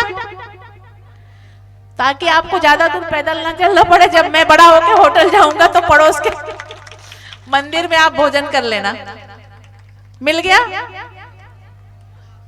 यही होता है, पर हम समझते नहीं है इस चीज को। तो इस प्रकार जो है जब तरुणी आ जाती है, फिर एक कन्या विक्रेणु लोभान दंपति नाम च कलकनम। कलयुग का एक और दोष है, जो दोष ये पाया गया कन्या विक्रेणु, अर्थात क्या होगा, इसको इस तरीके से समझो, जैसे कन्या विक्रेणु कोई ऐसा समझता है कि भाई कन्याएं बेची जाएंगी। भाई देखो शास्त्र तो कभी ये नहीं कहेगा, और मुझे नहीं लगता कि कह सकता है, कभी कहा ही नहीं होगा। कन्या विक्रेणु का अर्थ क्या है इसको समझो। कन्या, जैसे शास्त्र ने कह दिया भी कलयुग में कन्या बेची जाएंगी, माता पिता कन्या बेचेंगे। कन्या विक्रेणु च लोभान दंपति नाम च कलकनम, अर्थात ये है कि कन्याएं दंपति नाम है, पति पत्नी माता पिता अपनी लड़की का विक्रय करेंगे। यहाँ अर्थ ये नहीं है। यहाँ अर्थ क्या है इसको समझो। देखो, जनहितकारी जन कल्याण, मैंने ही पहले भाषण दे दिया तो ऐसे बात तो यहाँ बोलूंगी नहीं, मतलब है, और शास्त्र बोलता नहीं है ऐसा। श्रीमद् भागवत जो जनहितकारी हो, जन कल्याण का प्रेरणा स्रोत हो, तो जब व्यास जी ने इतने वर्ष पहले ये कह गए, इतने वर्ष पहले व्यास जी ने इसीलिए रचना की थी श्रीमद् भागवत की। तो जो जन कल्याणकारी हो, जनहितकारी हो, जन कल्याण, कन्या विक्रयण का एक, आप सुन लीजिए, कलयुग का एक दोष होता है, कलयुग का एक विडंबना समझ लीजिए आप लोग, या कलयुग का एक दोष एक ऐसा है कि कन्याएं आजकल स्त्री शिक्षा को बढ़ावा दे रहा है। आप और हम भी स्त्री शिक्षा का ही एक उदाहरण है, और स्त्री शिक्षा को बढ़ावा मिलना भी चाहिए। देखिए, यहाँ मैं एक बात और कहूंगी, थोड़ा संक्षिप्त में सुनिए, और थोड़ा अगर आप लोग शोर नहीं करेंगे तो मैं अपनी कथा को जल्दी विश्राम दे पाऊंगी, क्योंकि विषय बहुत सारे होते हैं और समय कम मिल पाता है। जो स्त्री शिक्षा को आज कानून बन गया, आज कानून स्त्री शिक्षा को बढ़ावा दे रहा है। सनातन धर्म में क्या इसकी आवश्यकता थी? जिस धर्म में, जिस देश में माँ आदि शक्ति, माँ भवानी की पूजा होती है, होती चली आ रही है और आज भी होती है, तो वहां हम उस देश को, उस धर्म को हम कैसे मान ले कि स्त्री शिक्षा नहीं थी? स्त्री शिक्षा तो थी, पर जो हमारे मन पे आवरण, हमने जो आवरण, कुछ हमारी भी गलतियां रही, अन्य धर्म के लोग आकर हमारा दमन करना चाहें, तो कहीं ना कहीं स्त्री शिक्षा लुप्त हुई थी, पर आज फिर से विकास हो गया। पर इसका तात्पर्य ये भी है कि कन्या विक्रेणु, अर्थात जो हमारी लड़की, भाई साहब सुनो, हमारी लड़की बहुत पढ़ी लिखी है, अरे इंजीनियर है, वो डॉक्टर है, वो आपके घर में जाके वो देख लिया तो माता पिता बोलते देखिए हमारी लड़की बहुत पढ़ी लिखी है, आपके घर रोटी बनाने के लिए बाई है कि नहीं? बर्तन मांजने का तो एक, मैं भी आज के समय में बैठ के बोलूंगी भाई बर्तन और ये, क्योंकि जब लड़कियां पढ़ लिख जाएंगी, हमारे घर भी ऐसी बहनें, नई बहुएं आ रही हैं, बेटियां आ रही हैं, और अगर हम यहाँ बैठ के मंच से और एक स्त्री होकर अगर हम इस बात को कहें कि नहीं नहीं वो तो पढ़ी लिखी लड़की है, वो सुबह 8 घंटे 9 घंटे नौकरी करेगी, अब मुझे ही कोई बोल दे कि मैं यहाँ इतने सुबह से आई हूँ और अब व्यासपीठ पे बैठी कथा, मुझे कोई बोल दे कि जाके बोलो, मुझे तो उस वक्त ऐसा लगता है कि कोई और बना दे, तो अगर कोई ऐसा प्रक्रिया हो कि कोई खा के हजम कर ले तो वो भी कर ले, पर मुझसे थोड़ी देर कोई बात ना करे। क्यों? क्योंकि यहाँ श्रम हो रहा है ना, श्रम हो रहा है। तो ऐसे ही अपनी, अब जो बेटियां जो नौकरी कर रही हैं, बड़ी बड़ी अच्छे पद में, और लाखों रुपए आज तनख्वाह भी मिल रहा है, और अब उनके साथ हम आकर ये बोले कि आ गई तुम, चलो बर्तन पड़े हैं, तो क्या ये उचित होगा? आपकी बेटी भी जाएगी कहीं और उसके साथ होगा, तो क्या ये उचित होगा? तो मेरा इस मंच से सभी माओं से, और जो सास बन गई है और जो सास बनने वाली हैं और जो बेटियां देने वाली हैं, इनसे ये समाज हित के कारण एक ये निवेदन है कि इस चीज को समझो, कलयुग को इतना अपने ऊपर मत हावी होने दो कि ये श्लोक सही हो जाए, कन्या विक्रेणु लोभान, तो ये चीजें मत करो। शिक्षित करो, अपनी कन्या को शिक्षित करो, अपने पुत्र को शिक्षित करो, पर अपने संस्कारों को मत भूलो। आधुनिकता को अपनाओ, पर अपने संस्कारों को मत भूलो। ये कलयुग के दोष को, ऐसा करोगे तो कलयुग का दोष आप पर हावी नहीं हो पाएगा, आप पर चढ़ नहीं पाएगा, आपके घर में उसका कोई प्रभाव नहीं होगा। बोलो बांके बिहारी लाल की जय हो। अब कहते हैं, नारद जी कहते हैं कि मैंने क्या देखा, तत्राश्चर्यं मया दृष्टम श्रूयताम तन्मुनीश्वराः एका तु तरुणी तत्र निषन्ना खिन्नमानसाः। तत्राश्चर्यं मया दृष्टम, मुझे बड़ा आश्चर्य हुआ, मैंने मेरी आंखों से देखा जब मुझे बड़ा आश्चर्य हुआ। श्रूयताम तन्मुनीश्वरा, मुनि, हे मुनिवर सुनिए, मैंने क्या देखा। एका तु तरुणी तत्र, एक तरुणी को देखा जो निषन्ना खिन्न मानसा, वो खिन्न मानसा से विचलित होकर, दुखी होकर यमुना जी के तट पर बैठी हुई है और उसके चारों तरफ और कई सुंदर सुंदर कमल नयनी स्त्रियां, आप लोगों जैसी एक स्त्री बैठी हुई है जो खिन्न मन से चिड़ी हुई सी है, दुखी है, रो रही है, विलाप कर रही है, और उसके आसपास कई ऐसे कमल नयनी सुंदर सुंदर स्त्रियां बैठी हुई हैं। नारद जी गए वहां तक, गए थोड़ी दूर तक गए और जाके फिर सोचे, वहां तक पहुंचे, धीरे से पहुंचे। पहले तो बड़े हड़बड़ी से गए कि क्या हो रहा है, वहां भीड़ क्यों लगी है, तो देखे, फिर वहां से वापस आने लगे।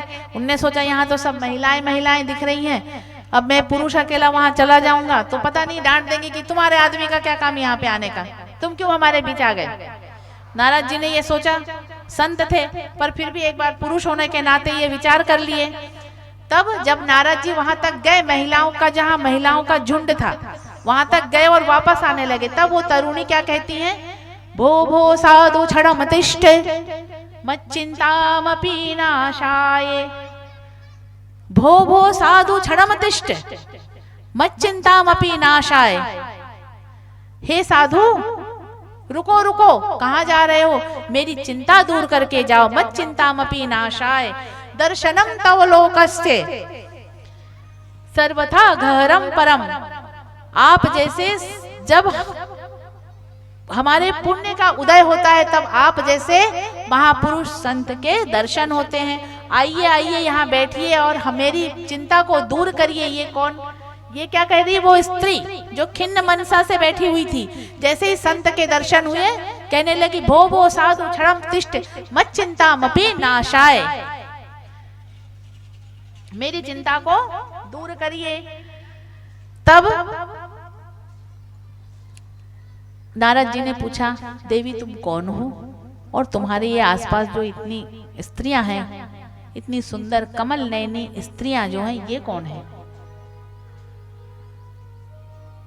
और नारद जी ने ये देखा, साथ ही ये भी देखा कि वो जो स्त्री जो खिन्न मनसा से थी वो बैठी हुई थी और उसके गोद में दो वृद्ध पुरुष अचेतन अवस्था में लेटे हुए हैं, जो निद्रा अवस्था में हैं, निद्रा की अवस्था में और धीरे धीरे सांस ले रहे हैं। बोले ये तुम्हारे गोद में जो ये दो वृद्ध पुरुष लेटे हुए हैं, ये कौन है। अहम भक्तिरिति ख्याता इमौ मे तन्यौ मतौ ज्ञान वैराग्य नामानौ काल योगेन जरजरौ। अहम भक्तिरिति ख्याता इमौ मे तन्यौ मतौ ज्ञान वैराग्य नामानौ काल योगेन जरजरौ। मैं भक्ति महारानी हूँ।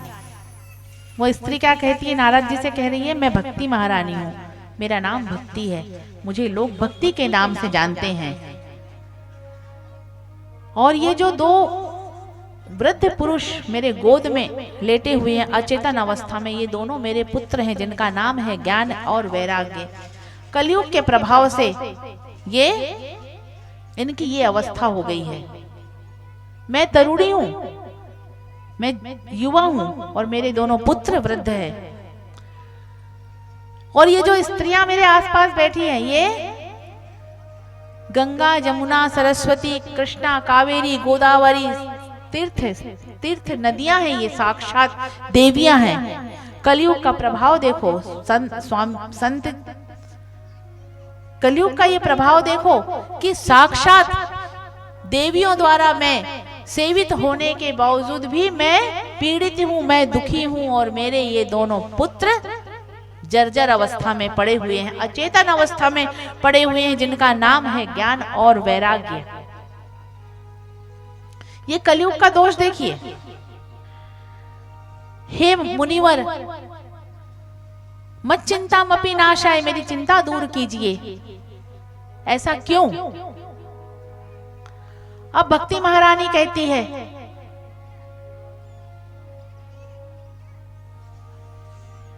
मेरा जन्म द्रविड़ देश में उत्पन्न हुई, मैं द्रविड़ देश में मैं उत्पन्न हुई, कर्नाटक में बड़ी हुई, महाराष्ट्र में सम्मानित हुई, गुजरात में आते आते मैं वृद्धा अवस्था में आ गई, पाखंडियों ने मेरे अंग भंग कर दिए, परंतु जब मैं पुनः वृंदावन धाम आई तो मैं तरुणी अवस्था में हो गई, परंतु मेरे ये दोनों पुत्र ज्ञान और वैराग्य, इनका यहाँ कोई ग्राहक नहीं है। अर्थात वृंदावन में भक्ति है पर ज्ञान और वैराग्य नहीं है, तो ज्ञान और वैराग्यता नहीं है, तो मेरे इन पुत्रों का कोई ग्राहक नहीं है, इसलिए ये अचेतन अवस्था में पड़े हुए हैं। हे मुनिवर, मेरे ये दोनों पुत्र को आप युवा कर दीजिए, चेतन अवस्था में ला दीजिए। आपके पास कोई तो उपाय होगा। नारद जी ने कहा भक्ति महारानी से, रुको मैं अपने ज्ञान की हृदय दृष्टि से देखता हूँ और तुम्हें बताता हूँ क्या है। नारद जी ने अपने ज्ञान रूपी हृदय पर अपनी दृष्टि डाली, अर्थात अपनी आत्मा की बात हो रही है आज पूरी। आत्मा पर जब उन्होंने प्रकाश डाला, देखा तो कहा भक्ति महारानी से, देवी सुनो, दारुण कलयुग है, यहाँ कलयुग है, यहाँ अधर्म है, यहाँ सतमार्ग पर कोई नहीं चलेगा, पापियों का अड्डा बन गया है। तो इस समय वही बुद्धिमान है जिसने धैर्य धारण कर रखा है। फिर भी मैं आपकी यह अवस्था, यह चिंता दूर करूंगा। और ज्ञान वैराग्य को नारद जी जोर जोर से हिलाने डुलाने लगे, गीता पाठ कराने लगे, कई वेदों का उच्चारण कराने लगे, मंत्रों का उच्चारण कराने लगे, पर ज्ञान वैराग्य को चेतन अवस्था में नहीं आए, वो वैसी अचेतन अवस्था में ही पड़े थे। उसी समय आकाशवाणी हुई, आकाशवाणी सभी को सुनाई दी कि सत्कर्म करो। जैसे ही आकाशवाणी हुई सत्कर्म करो, सभी ने सुना कि सत्कर्म करो। नारद जी यहाँ व्याकुल होते होते गए, और यह सत्कर्म करने की बात तुम्हें कौन बताएगा? संत शिरोमणि बताएंगे। तो आज संत नारद जी को संत शिरोमणि मिले। संत शिरोमणि कौन? सनकादि ऋषि मिले, और नारद जी इसी प्रश्न को, सत्कर्म करो, सत्कर्म वो कौन सा कर्म होगा जिससे ज्ञान वैराग्य चेतन अवस्था में आएंगे? और सनकादि ऋषि से पूछे तो सनकादि ऋषियों ने उन्हें कहा, श्रीमद् भागवत कथा का श्रवण करवाओ ज्ञान और वैराग्य को, तब वो चेतन अवस्था में आएंगे। और प्रथम बार श्रीमद् भागवत कथा का सप्ताह ज्ञान यज्ञ जो आज आप लोग सुन रहे हो, ये सबसे पहले सनकादि ऋषियों ने नारद जी को सुनाया। 4 व्यास जी बने थे। हरिद्वार में आनंद तट पर ऐसे बालू के रेत, ऐसा नहीं इतना तामझाम कल से टेंट ही लग रहा है, ये लग रहा है। तब व्यास जी बड़े मुश्किल से बैठेंगे, तो व्यास जी बोलेंगे हमें पंखा लाओ, तो लाइट लाओ, तो माइक लाओ। उस समय कुछ नहीं था, बढ़िया आनंद तट पर बैठ गए और बालू रेती को उस व्यासपीठ बना लिए गए। सनकादि चारों सनक सनंदन सनातन सनत कुमार व्यास जी बन गए, नारद जी मुख्य जजमान बन गए। नारद जी अकेले थे, अकेले बैठ गए और भक्ति महारानी का आह्वान किया। भक्ति महारानी को वहां का आह्वान किया, ज्ञान वैराग्य का आह्वान किया। और ज्ञान वैराग्य जैसे श्रीमद् भागवत सप्ताह ज्ञान यज्ञ की 7 दिवसीय कथा हुई, विश्राम हुआ, श्रवण किया ज्ञान वैराग्य के कानों में। मम कर्ण प्रिय रसायनम, उनके कानों को कर्ण प्रिय लगा। वैसे ही भक्ति महारानी के सारे अंग पुष्ट हो गए, भक्ति महारानी प्रफुल्लित हो गई और ज्ञान और वैराग्य चेतन अवस्था में आ गए। उनकी वृद्ध अवस्था जा चुकी, खत्म हो गई। बोलो भागवत महापुराण की जय। भक्ति महारानी नारद जी ने भक्ति महारानी से ये कहा था, देवी मैं तुम्हारे दुख का कारण ढूंढ कर रहूंगा और तुम्हारा दुख दूर करूंगा। अगर मैं कलयुगी जीवों के प्रत्येक मनुष्य के हृदय में, हर मनुष्य के हृदय में अगर तुम्हें नहीं बसाया तो मैं हरि का दास नहीं। आज वही हो रहा है। भक्ति, आज हमारे मन में भक्ति है, इसीलिए तो आज आप और हम सब यहाँ बैठे हैं। ये आयोजन क्यों चल रहा है? भक्ति के कारण चल रहा है। ये नारद जी ने भक्ति महारानी को आश्वासन दिया था, कलयुग में मैं ये कार्य करके हर घर में और हर मनुष्य के जन जन के हृदय में वास करूंगा, तुम्हें करवाऊंगा, भक्ति का वास होगा। अगर मैंने ऐसा नहीं किया तो मैं हरि का दास नहीं। तो ये कहा और भक्ति महारानी आज प्रफुल्लित हो गई, पुष्ट हो गई, अपने प्रभु को याद कर रही है कि हे प्रभु तुम्हारे अलावा हमारा कोई नहीं है। आप लोग भी अपने भगवान को याद करिए। बोल बाके बिहारी लाल की।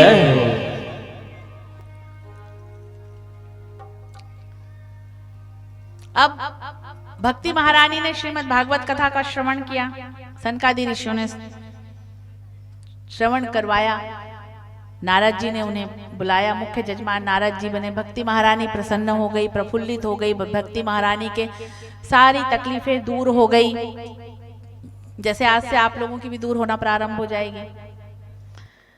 अब नारद जी ये प्रश्न करते हैं, किससे कर रहे हैं? सनकादि ऋषियों से ये प्रश्न कर रहे हैं कि आप तो हमें कोई ऐसी कथा भी, अभी नारद जी को विश्वास नहीं हुआ श्रीमद् भागवत पे, तो भी आप लोगों को क्या विश्वास होगा जब नारद जी को ही नहीं हो रहा है?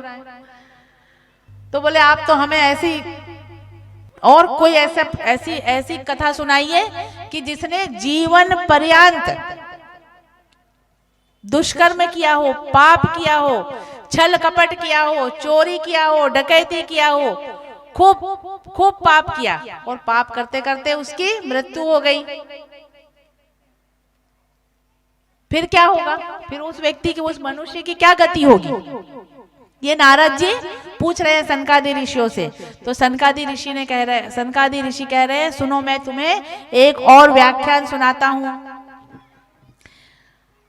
आत्मदेव नामक एक ब्राह्मण थे। आत्मदेव, आत्मा में देवत्व का वास, तुम ही तो मेरी ही आत्मा हो।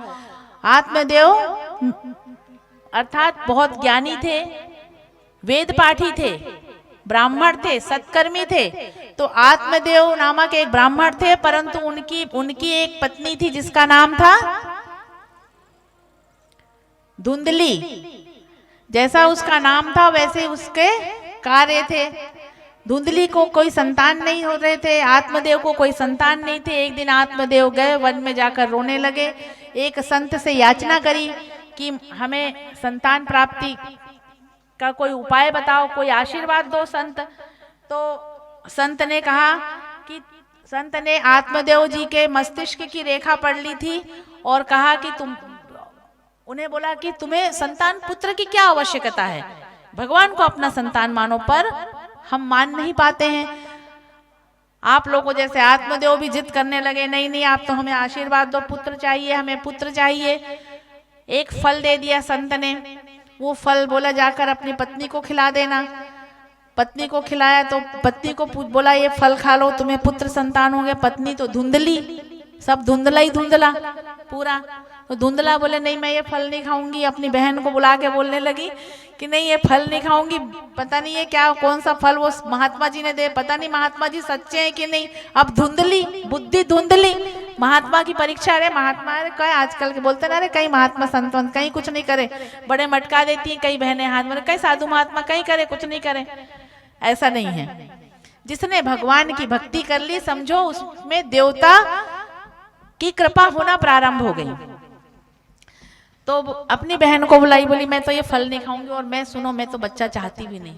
कौन 9 महीने बच्चे को रखेगा, फिर उसकी देखभाल करेगा कैसे, तो उसका मैं पालन पोषण करूंगी। बहन ये नहीं होना। बहन ने कहा ठीक है। बहन के बहुत सारे बच्चे थे और होने वाले थे और भी, पर बहन के पास धन नहीं था। धुंधली के पास धन बहुत था। बोले बहन सुन, मैं अभी गर्भवती हूँ दोनों बहनों ने सलाह ले ली कि मैं अभी गर्भवती हूँ, मेरे पास धन नहीं है, तेरे पास धन बहुत है, मेरे पास संतान बहुत है, धन नहीं है। मैं अपना ये बच्चा तुझे दे दूंगी, तू उसके बदले मुझे कुछ धन दे देना, मेरे पति थोड़े लालची भी हैं, बात बन जाएगी। दोनों बहनों ने सलाह कर लिया। पर देखो अपना ये भी काम है बहन, ये महात्मा का फल सच्चा है कि नहीं ये भी तो पता लगाए, महात्मा सच्चे कि नहीं सच्चे। तो बोले ठीक है, बोले जाओ, बोले महात्मा बोले ये फल ऐसा करते गाय को खिला देते हैं, अगर गाय बच्चे दे देगी, गर्भवती हो गई और बच्चे दे दी तो समझ जाएंगे महात्मा सही था। वही करा। इधर ये बोले और तू जब तक 9 महीने कपड़े बांध के दिखाता रहना कि मैं गर्भवती हो गई, गर्भवती। 9 महीने पूर्ण हुए, जब 9 महीने पूर्ण हुए तो आत्मदेव जी से बोले कि जाओ तुम है ना, तुम्हें पुत्र संतान होने वाला, जाओ जरा दान पुण्य करके आओ, जाओ तीर्थ जाओ। आत्मदेव बेचारे सीधे साधे चले गए तीर्थ करने के लिए। जब तीर्थ करने के लिए आत्मदेव चले गए तो इधर वो बहन के यहाँ बालक हुआ, वो बालक धुंधली को पहुंचा दिया गया।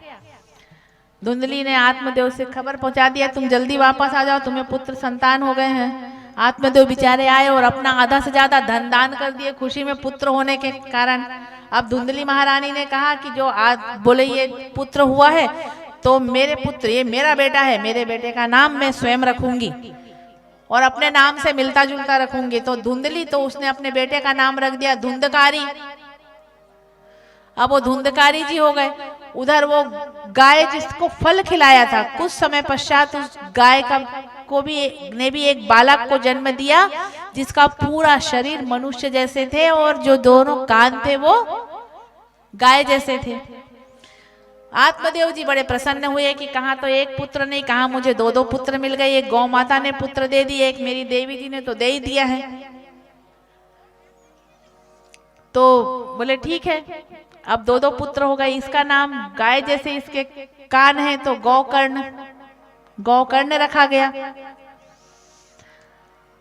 गौकर्ण और धुंधकारी में एक बहुत ज्ञानी वेद पाठी, कौन? गौकर्ण। और धुंधकारी कहाँ कैसे? धुंधली और धुंधकारी बराबर। अब ये कुत्ते उत्ते पाले और कुत्ते बांधकर बच्चों को डराए, मतलब जैसे कहते ना दुराचार। हमारे बीच भी कई बार ऐसे बच्चे, कई बच्चे दिखते ना, जैसे कोई बच्चा ऐसा बोलता है क्यों रे तू हमारे बच्चों के साथ मत खेला कर, क्योंकि कोई बच्चा ऐसे अपने मोहल्ले में भी मिल जाएगा कई बार। बोले ये बच्चा बहुत दुष्ट है, ये दूसरे बच्चों को सताता है। और कोई बच्चा बेचारा इतना शांत होता है कि वो खाली सताता, वो सहन ही करता रहता है ना। तो ये ऐसे धुंधकारी जी जो है ऐसे सताएंगे बच्चों को। अभी ये धुंधकारी सताते थे। मतलब एक भाई बहुत ज्ञानी वेद पाठी ब्राह्मण सत्कर्मी और एक दुष्कर्मी दुराचारी दुर्व्यवहार। इस प्रकार उसने सारा धन, जो धुंधकारी था वो अपना सारा धन, पिता का जितना भी धन था वो सब अपने दुष्कर्म में खराब, सब सर्वनाश कर दिया, पैसे का बराबर कर दिया धन। अब जब धन खत्म हो गया तो आत्मदेव जी से फिर मांगे। अब जब खत्म हो गया तो पिता दे कहां से धन? फिर डंडे से मारे, बोले बता धन कहाँ छुपा रखा है, बता धन कहाँ छुपा रखा है। तो बोले धन तो सब खत्म हो गया, अब धन कहाँ बचा? तो अपने पिता पे हाथ उठाए। आत्मदेव जी बड़े दुखी हुए, व्यथित हुए, चिंतित हुए। आज आत्मदेव जी को वो संत की बात याद आ रही है कि पुत्र का क्या करोगे, जो है वो अच्छा है, भगवान को अपना पुत्र, लाल जी को अपना पुत्र मानो। क्यों? संत जो होते हैं, एक बात और थोड़ा ध्यान से सुन लो। जो संत होते हैं, आप लोग कोई अपनी समस्या संत के पास जाके आप लोग, ये तो तय है कि कोई आप लोग कीर्तन करोगे नहीं। मैंने तो आज तक किसी माताओं को नहीं देखा। आप जाओगे, आओगे, मिलोगे संत से तो अपनी समस्या ही बताओगे, है ना। अब संत क्या होते हैं, बहुत सारी बातें सामने आपको बोलेंगे नहीं, लेकिन जैसे आपसे कहेंगे ना, आप कोई शिकायत करोगे तो कहेंगे कि सब ठीक हो जाएगा। एक विश्वास होता है। उनकी बातों पे विश्वास करो, सब ठीक हो जाएगा। नहीं नहीं ऐसी बात नहीं, तुम इस बात, अगर वो कहते हैं आप इस बात से निकल जाओ, आपने मान लो कोई समस्या लेकर गए और आपसे संत ये कह दिया आप इस काम से निकल जाओ, संत हमेशा आपको अप्रत्यक्ष तौर पर आपको बता देते हैं, पहले से आभास बता देते हैं। अब आत्मदेव को जब उस समय संत ने कहा था कि क्या करोगे पुत्र का, लाल जी को अपना पुत्र, आत्मदेव ने माना नहीं, अपना पूरा जीवन संसार के भोग, संसार की सुख सुविधाओं में खराब कर दिया। और अब रो रहे हैं जब बेटे डंडे लगा रहा है बेटा, तो धन भी बराबर हो गया और बेटा बुढ़ापे में डंडा और मार रहा है। तो ये जब हो रहा है तो आत्मदेव जी बड़े दुखी होकर, बड़े व्यथित थे, सो रहे थे, एक दिन रात को सो रहे थे और रो रहे थे। उतने में उनके दूसरे पुत्र जो गोकर्ण है वो आते हैं और पूछते हैं पिताजी आजकल आप बहुत उदास रहते हो, बहुत उदास दिखाई देते हो, किसी से कोई वार्तालाप भी नहीं करते, क्यों आप इतने चिंतित रहते हो, बताओ आपके दुख का कारण। आत्मदेव जी अपने दुख का कारण बताते हैं। जब अपने दुख का कारण बताते हैं तो गोकर्ण जी उनको उपदेश देते हैं। क्या उपदेश देते हैं? देह अस्ति मासे रुधिरे अभिमतिं तयज त्वां जाया सुतादिषु सदा ममतां विमोच पश्यानिशं जगदीदं क्षणभङ्गनिष्ठं वैराग्ये रागेरसिको भवभक्तिनिष्ठः। देह अस्ति मास रुधिरा, पिताजी यह जो देह है, यह रक्त है, ये मांस है, ये रुधिर है, अर्थात आपका जो ये शरीर है ये नाश्वर है। ये गोकर्ण जी अपने पिता को उपदेश दे रहे हैं, ये नाश्वर है और ये जो संसार है ये एक मिथ्या है, इस पे आप क्षण भंग है। ये वैराग्य राग रसिका, वैराग्यता लीजिए और अपने मोक्ष की तैयारी करिए। पिताजी का, बेटे का यह उपदेश आज आत्मदेव ने सुना और वन को चले गए सन्यास के लिए। दसम स्कंद का पाठ किया, श्रीमद् भागवत के दसम स्कंद का पाठ है, वो आगे आपको मैं बताऊंगी। वो ज्ञान का विषय होता है। भागवत में मैं आप लोगों को ये भी सिखाऊंगी, थोड़ा सा उस चीज को थोड़ा ध्यान देते जाना आप लोग। कल जैसे अवतारों के बारे में होगा, क्योंकि आप लोगों के काम का विषय होगा। कहीं ना कहीं हमारी अज्ञानता के कारण हम बहुत सारे कार्य ऐसे करते चले जाते हैं निरंतर, तो उसमें भी जो छोटे छोटे जो कुछ आपके जीवन में प्रयोग जो बताऊंगी कि किस पाठ का कैसे प्रयोग करना चाहिए। देखो पूरे संसार का सार जब कल के प्रसंग में आएगा कि वेद व्यास जी ने श्रीमद् भागवत की रचना किस प्रकार की, कैसे की और क्यों की, तो आपको समझ में आएगा। रामायण और श्रीमद् भागवत में आपकी हर परेशानी का हल है, हर परेशानी का हल है। और आपको प्रत्येक प्रसंग में मैं बताती भी जाऊंगी कि इस प्रसंग को पढ़ने से क्या होता है, इस प्रसंग को पढ़ने से क्या लाभ मिलता है, इससे क्या व्यथा दूर होती है, भय दूर होता है, पीड़ा दूर होती है, आपकी आर्थिक परेशानियां दूर होती है, मोक्ष की प्राप्ति होती है, जीव मुक्त होता है। ये सारी चीजें आपको भागवत में ही मिलेगी। संसार के सारा खजाना, संसार का, सृष्टि का, मनुष्य की सारी जिज्ञासा, सारी पीड़ा, सारा सुख अगर कहीं है तो किसमें है? श्रीमद् भागवत में। मनुष्य को की रोग से निवृत्ति, मोक्ष की प्राप्ति, आत्मा मुक्त होना, ये सब श्रीमद् भागवत में है। इसी प्रकार आज गोकर्ण जी ने आत्मदेव जी को समझाया, अपने पिता को समझाया कि पिताजी आप इस मोह माया से दूर होइए, अपने शरीर को, ये एक पिंड है, मृत्यु उपरांत पिंड दान किया जाता है। जीते जी ही मनुष्य को अपना पिंड दान कर लेना चाहिए। वो कैसे कैसे कर लेना चाहिए? प्रभु के शरण में अपने आप को लगाओ। जब तक शरीर जीवित है तब तक ठीक है, पर माया से दूर हो जाओ। वो हमें क्या कर रहा है, हमें क्यों ये कष्ट हो रहा है, क्यों हमें ये सुख सुविधाएं नहीं मिल रही है, तो जब उससे दूर हो गए तो ये समझो आपने अपना पिंडदान खुद ही कर लिया। फिर मृत्यु के बाद में आपके पीछे बेटे बहू करे नहीं करे, तिथि करे नहीं करे, वो उनकी मर्जी, वो तो शरीर का धर्म है। आपने तो जीते जी कर लिया और अपने जीव की, अपने मोक्ष की प्राप्ति की ओर चले गए। पीछे के लिए मत रखो, ये करेंगे नहीं करेंगे पता नहीं, ये करेंगे नहीं करेंगे, और कहो आगे आने वाले समय में ये बोलेंगे। मान लो कभी कोई बेटा मान लो याद भी रखता है कि सुनो जी वो है ना आज मम्मी की तिथि है, तो हो सकता है बहू मटकती हुई बोले तो फिर बताओ कौन से होटल में रखा जाए। भाई देखो ये भी हो सकता है ना। और किस टाइप की पार्टी रखें ये बता दो, क्या चाइनीज रखें कि और मुझे तो मालूम नहीं क्योंकि मैं खाती नहीं इसलिए मुझे मालूम नहीं है। जब और क्या पूछ ले कि भाई तुम बताओ, सुनो भाई देखो तुम्हारी मम्मी की तिथि, पार्टी अच्छी होनी चाहिए, अच्छी पार्टी देना, ये भी हो सकता है। कलयुग का क्या भरोसा, अभी तो प्रथम चरण है, अभी तो द्वापर की छाया है, ये तो प्रथम चरण में चल रहे हो। 4,32,000 है कलयुग की आयु, ये तो हम अभी तो प्रथम 500 में चल रहे हैं, अंदर अंदर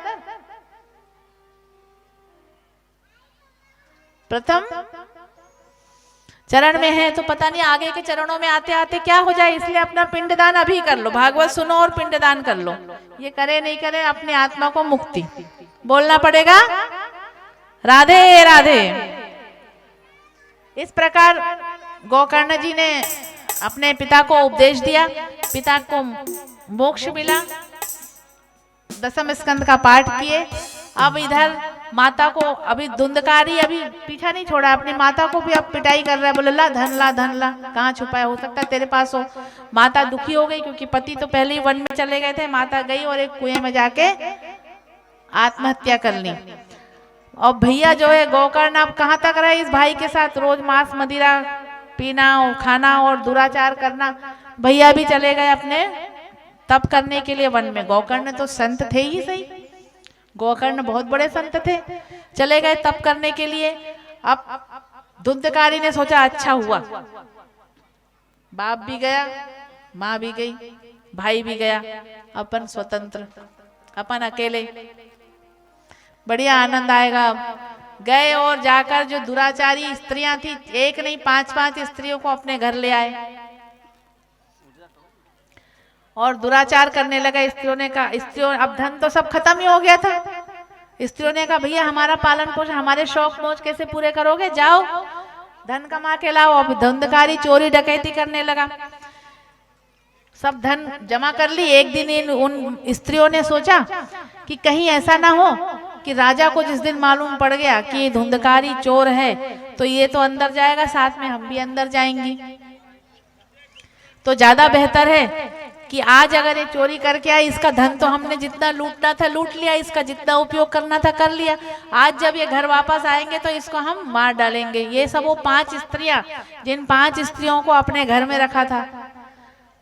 धुंधकारी जी आए शाम को, जैसे ही वो 5 आए तो वो 5 स्त्रियों ने गरम जो है जलते हुए अंगार को धुंधकारी के मुख में डाल दिया। धुंधकारी तड़पता हुआ अपने प्राण त्याग दिया। अब एक दिन गोकर्ण जी अपने गांव वापस आए तो सोचे चलो मेरा घर है पुश्तैनी मकान है, मैं वहां चलता हूँ। रात्रि के समय में आए तो गोकर्ण जी जब सो रहे थे तो सोते सोते उन्हें तरह तरह की हवाएं सुनाई पड़े, आवाज सुनाई पड़े। कभी आग उगलने लगे, अचानक आग जलने लगे। गोकर्ण जी ने अपने कमंडल में से जल निकाला और छिड़का कि कौन है। देखा तो धुंधकारी हाथ जोड़ के खड़ा हो गया। गोकर्ण जी ने कहा ये क्या, तुम प्रेत योनि में चले गए धुंधकारी? हाँ भैया, मेरे जैसा पापी प्रेत योनि में ही जा सकता है, पर जब मैंने तुम्हारी मृत्यु की खबर सुनी थी तो मैंने तुम्हारा गया में श्राद्ध कर दिया था। सुनना सब इस बात को। बोले मैंने गया श्राद्ध कर दिया था।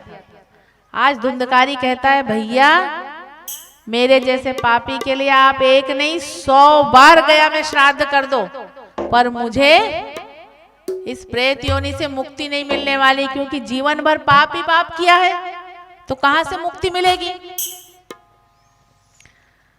तो बोले क्या करना चाहिए। बोले भैया कुछ भी करो, मुझे प्रेत योनि से मुक्ति दिलाओ, मैं आखिर आपका भाई हूं। अब आप भाई याद आ रहे हैं, जब भाई समझा रहे थे तो भाई याद नहीं आ रहे थे। बोले आखिर मैं आपका भाई हूं भैया, मुझे प्रेत योनि से मुक्ति करो। गोकर्ण जी प्रातः काल उठे। गोकर्ण जी सूर्य भगवान के उपासक थे। भगवान सूर्य का वंदन किए और इस प्रश्न का जवाब मांगे। तो फिर आकाशवाणी हुई, श्रीमद् भागवत सप्ताह ज्ञान यज्ञ का आयोजन करो। बोलो भागवत महापुराण की जय। गोकर्ण जी ने गांव वालों को एकत्रित किया। गांव वालों को कहा श्रीमद् भागवत कथा का श्रवण आयोजन करना है, सप्ताह ज्ञान यज्ञ। फिर सप्ताह ज्ञान यज्ञ चल रहा है, सप्ताह ज्ञान यज्ञ करवाना है। गांव वाले सब तैयार हो गए। अब कथा प्रारंभ हुई। गोकर्ण जी कथा, अब व्यास जी गोकर्ण हैं, व्यासपीठ पे गोकर्ण जी बैठे हैं, सब गांव वाले बैठे हैं, श्रोता सब गांव वाले हैं। गोकर्ण जी ने धुंधकारी का आह्वान किया। धुंधकारी प्रेत योनि में थे, तो हवा में तो बैठ नहीं सकते थे, ऐसे सामने तो साक्षात दिखते नहीं थे। तो वो पास में जहां कथा हो रही थी वहां पास में एक बांस का जंगल था। ये बांस रखने की प्रथा क्यों है, इसलिए जहां कथा गोकर्ण जी कह रहे थे वहां पास में बांस का एक जंगल था। धुंधकारी जी आए और उस बांस के एक गठान में, बहुत सूक्ष्म छेद होता है बांस में, वहां जाकर बैठ गए ताकि हवा से वो उड़ ना पाए। क्योंकि प्रेत, ऐसा कहा जाता है कि प्रेत कहीं स्थिर बैठते नहीं, हवा के साथ उड़ते रहते हैं। पर आज धुंधकारी को श्रीमद् भागवत कथा का श्रवण करने के लिए बैठना था, बैठ गए। पहले दिन की कथा हुई, बांस की एक ग्रंथि टूट गई। ये अंतिम प्रसंग चल रहा है आज के कथा का, थोड़ा ध्यान से सुनना। पहले दिन की कथा हुई, एक गांठ खुल गई, दूसरे दिन में 2, तीसरे दिन में 3, चौथे में 4, इस प्रकार 7 गठाने एक एक करके खुलने लगी। 7वें दिन के जब कथा का विश्राम हुआ तो बांस पूरी तरह से फट गया, सारी ग्रंथियां खुल गई और देवत्व रूप में आज वही प्रेत धुंधकारी सफेद वस्त्र पहने देव रूप में हाथ जोड़कर खड़े हो गए। बोलो बांके बिहारी लाल की जय। और पार्षदों का विमान आया, बिल्कुल श्वेत वस्त्र पहने पार्षदों का विमान आया और वो धुंधकारी को वैकुंठ धाम में ले जाने के लिए तैयार हो गए। अगर मान लो आप लोग कथा श्रवण कर रहे हो और आप लोगों में से किसी एक के लिए पार्षद का विमान आ जाएगा तो आप बहनें क्या करोगी, आपस में क्या बोलोगी? हैं? अरे वाह, हम सबने बैठ के कथा सुनी और ये अकेले जा रही है। वो पार्षदों का रुक क्या है, आगे मत बढ़ाना विमान, पहले बता अकेले इनको क्यों लेके जा रहे हो, पहले हमको बता फिर जाना। ऐसे ही गांव वालों ने भी किया जैसे आप लोग करोगी। तो भगवान के पार्षदों ने कहा श्रवण में भेद था। श्रवण तो किया सभी ने, पर जो मैंने पहले एक शब्द बताया था, कथा के तत्व को समझो। कथा क्यों हो रहा है, क्यों कही जा रही है, प्रसंग क्यों चल रहा है, इसका तत्व क्या है। धुंधकारी ने कथा का श्रवण किया, रात में कथा का चिंतन किया, प्रभु का स्मरण किया, तो आज पार्षद आ गए भगवान के। पार्षद तो बोल दिए भाई कथा में भेद है, तुम लोगों ने वैसे नहीं कथा श्रवण किया तो विमान बोले फिर से कथा सुनोगे? तो फिर हम बोले, फिर लोगों ने कहा फिर अब आप लोग बोलोगे ना, ठीक है अब अगले 7 दिन हम फिर सुनेंगे, फिर आना। तो पार्षदों ने कह दिया हाँ ठीक है हम आएंगे। तो फिर अगले श्रावण मास में अर्थात 1 वर्ष बाद या 4 महीने बाद जो भी था, फिर अगली कथा का आयोजन हुआ। फिर सबने सुना, फिर जिन्होंने कथा को श्रवण किया और कथा के तत्व को समझा, कथा के सार को समझा, अर्थात परमात्मा में जिसका मन विलीन हो गया, भगवान के पार्षद फिर उनके पास आए, उस भक्त को फिर वैकुंठ धाम लेकर गए। ये हो गया कथा के सार को, कथा के तत्व को समझने का। ये आत्मदेव वाला जो प्रसंग है, धुंधली जिसकी बुद्धि खराब है वो धुंधली है, धुंधकारी जिसके कार्य खराब है वो धुंधकारी। ये बांस की ग्रंथियां खुल गई, क्या है? बांस की ग्रंथियां 5-5 स्त्रियों को, धुंधकारी 5-5 अन्य स्त्रियों को अपने घर लाके रखा। हमारी कितनी इंद्रियां हैं समझना है ना, आज समझ लेना इसको। हमारी कितनी इंद्रियां हैं? कर्म इंद्रियां हमारी कौन कौन सी हैं? 5 इंद्रियां हैं हमारी। अर्थात अगर हम हमारी इंद्रियों को वश में नहीं रखेंगे, वश में अर्थात संयमित नहीं रखेंगे, तो हम धुंधकारी बन जाएंगे। समझ गए? 5 इंद्रियां आ गई, फिर 7 गठाने खुली। देखो हर प्रसंग का अर्थ है ना। 7 गठाने खुली, तो क्या बांस की गठाने? फिर तुम ये बोल दोगे हम एक बांस लगा देते हैं। देखते हैं आप कथा कहती हो तो एक एक गठाने फटती हैं कि नहीं फटती हैं? ये तो मैं बांस लगा भी दिया, शायद अभी भैया लगा, तो फिर तुम लोग तो मुझे तराजू में तौल लो। देखो दीदी आप कथा कह रही हो, देखते हैं हम बांस फटते हैं कि नहीं फटते। मैं क्या करूंगी भैया? हमारे शरीर में 7 जॉइंट्स हैं, हड्डियां हैं 7 हैं, देख लेना, गिन लेना आज जाके। और वो हमारी विकृति पैदा कर, विकृति जो उत्पन्न होते हैं। तो कथा जब आप 7 दिन श्रवण करोगे तो वो आपके अंदर से वो विकृति दूर होगी। एक एक गठाने खुलना मतलब आपके मन मस्तिष्क का एक एक अंश, एक एक कण शुद्ध हो जाएगा। जब शुद्ध होगा तो आपका रक्त शुद्ध होगा, जब आपका मस्तिष्क शुद्ध होगा तो आपका मन शुद्ध होगा, जब आपका मन शुद्ध होगा तो आपके शरीर में जो रक्त का प्रभाव चल रहा है वो रक्त शुद्ध होता चला जाएगा। जब ये सारी शुद्ध होगी तो एक दिन पार्षद का विमान आपके पास भी आएगा और आप भी उड़ के चले जाना, हम ताली बजा देंगे बैठे बैठे। पर ये कब संभव है? जब सत्संग की गंगा में नहाओगे। नित्य जो जब सत्संग के गंगा में नहाओगे, स्नान करोगे, सत्संग करोगे, सत्कर्म करोगे, सत्मार्ग पर चलोगे, सद्विचार रखोगे, तब पार्षद के भगवान के पार्षद आएंगे। बोलो बाके बिहारी लाल की जय।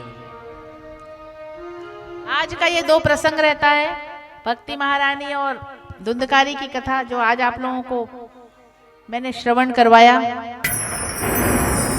अब कल आगे कथा का क्रम कल से चलेगा। ये श्रीमद् भागवत का महत्व, महत्व का अर्थ क्या होता है? महत्व, महत्व संस्कृत शब्द है, महत्व का अर्थ है महत्व। भाई आप जाओगे, अब आप लोग छुट्टी कल से कोई जल्दी काम करोगे, घर में बोलोगे सुनो तुम लोग जल्दी खा ले, जल्दी ये कर लेना क्योंकि मैं कथा सुनने जाऊंगी, तो आप लोगों के सामने ये प्रश्न उठेगा कि भाई क्या करोगे, क्या समय बर्बाद कथा सुनने का, क्या time waste, total time waste, ऐसा बोल देंगे। तो फिर आप लोग फिर ये जो आज महत्व सुन के गए ना कि भाई देखो हमको, आप तो सिर्फ इतना ही बोल देना हमको तो भगवान के पार्षद का विमान मंगवाना है इसलिए हम कथा सुनने जाएंगे, बस इतना ही बोल देना, इतना ही याद रहेगा, इतना ही बोल देना, ठीक है।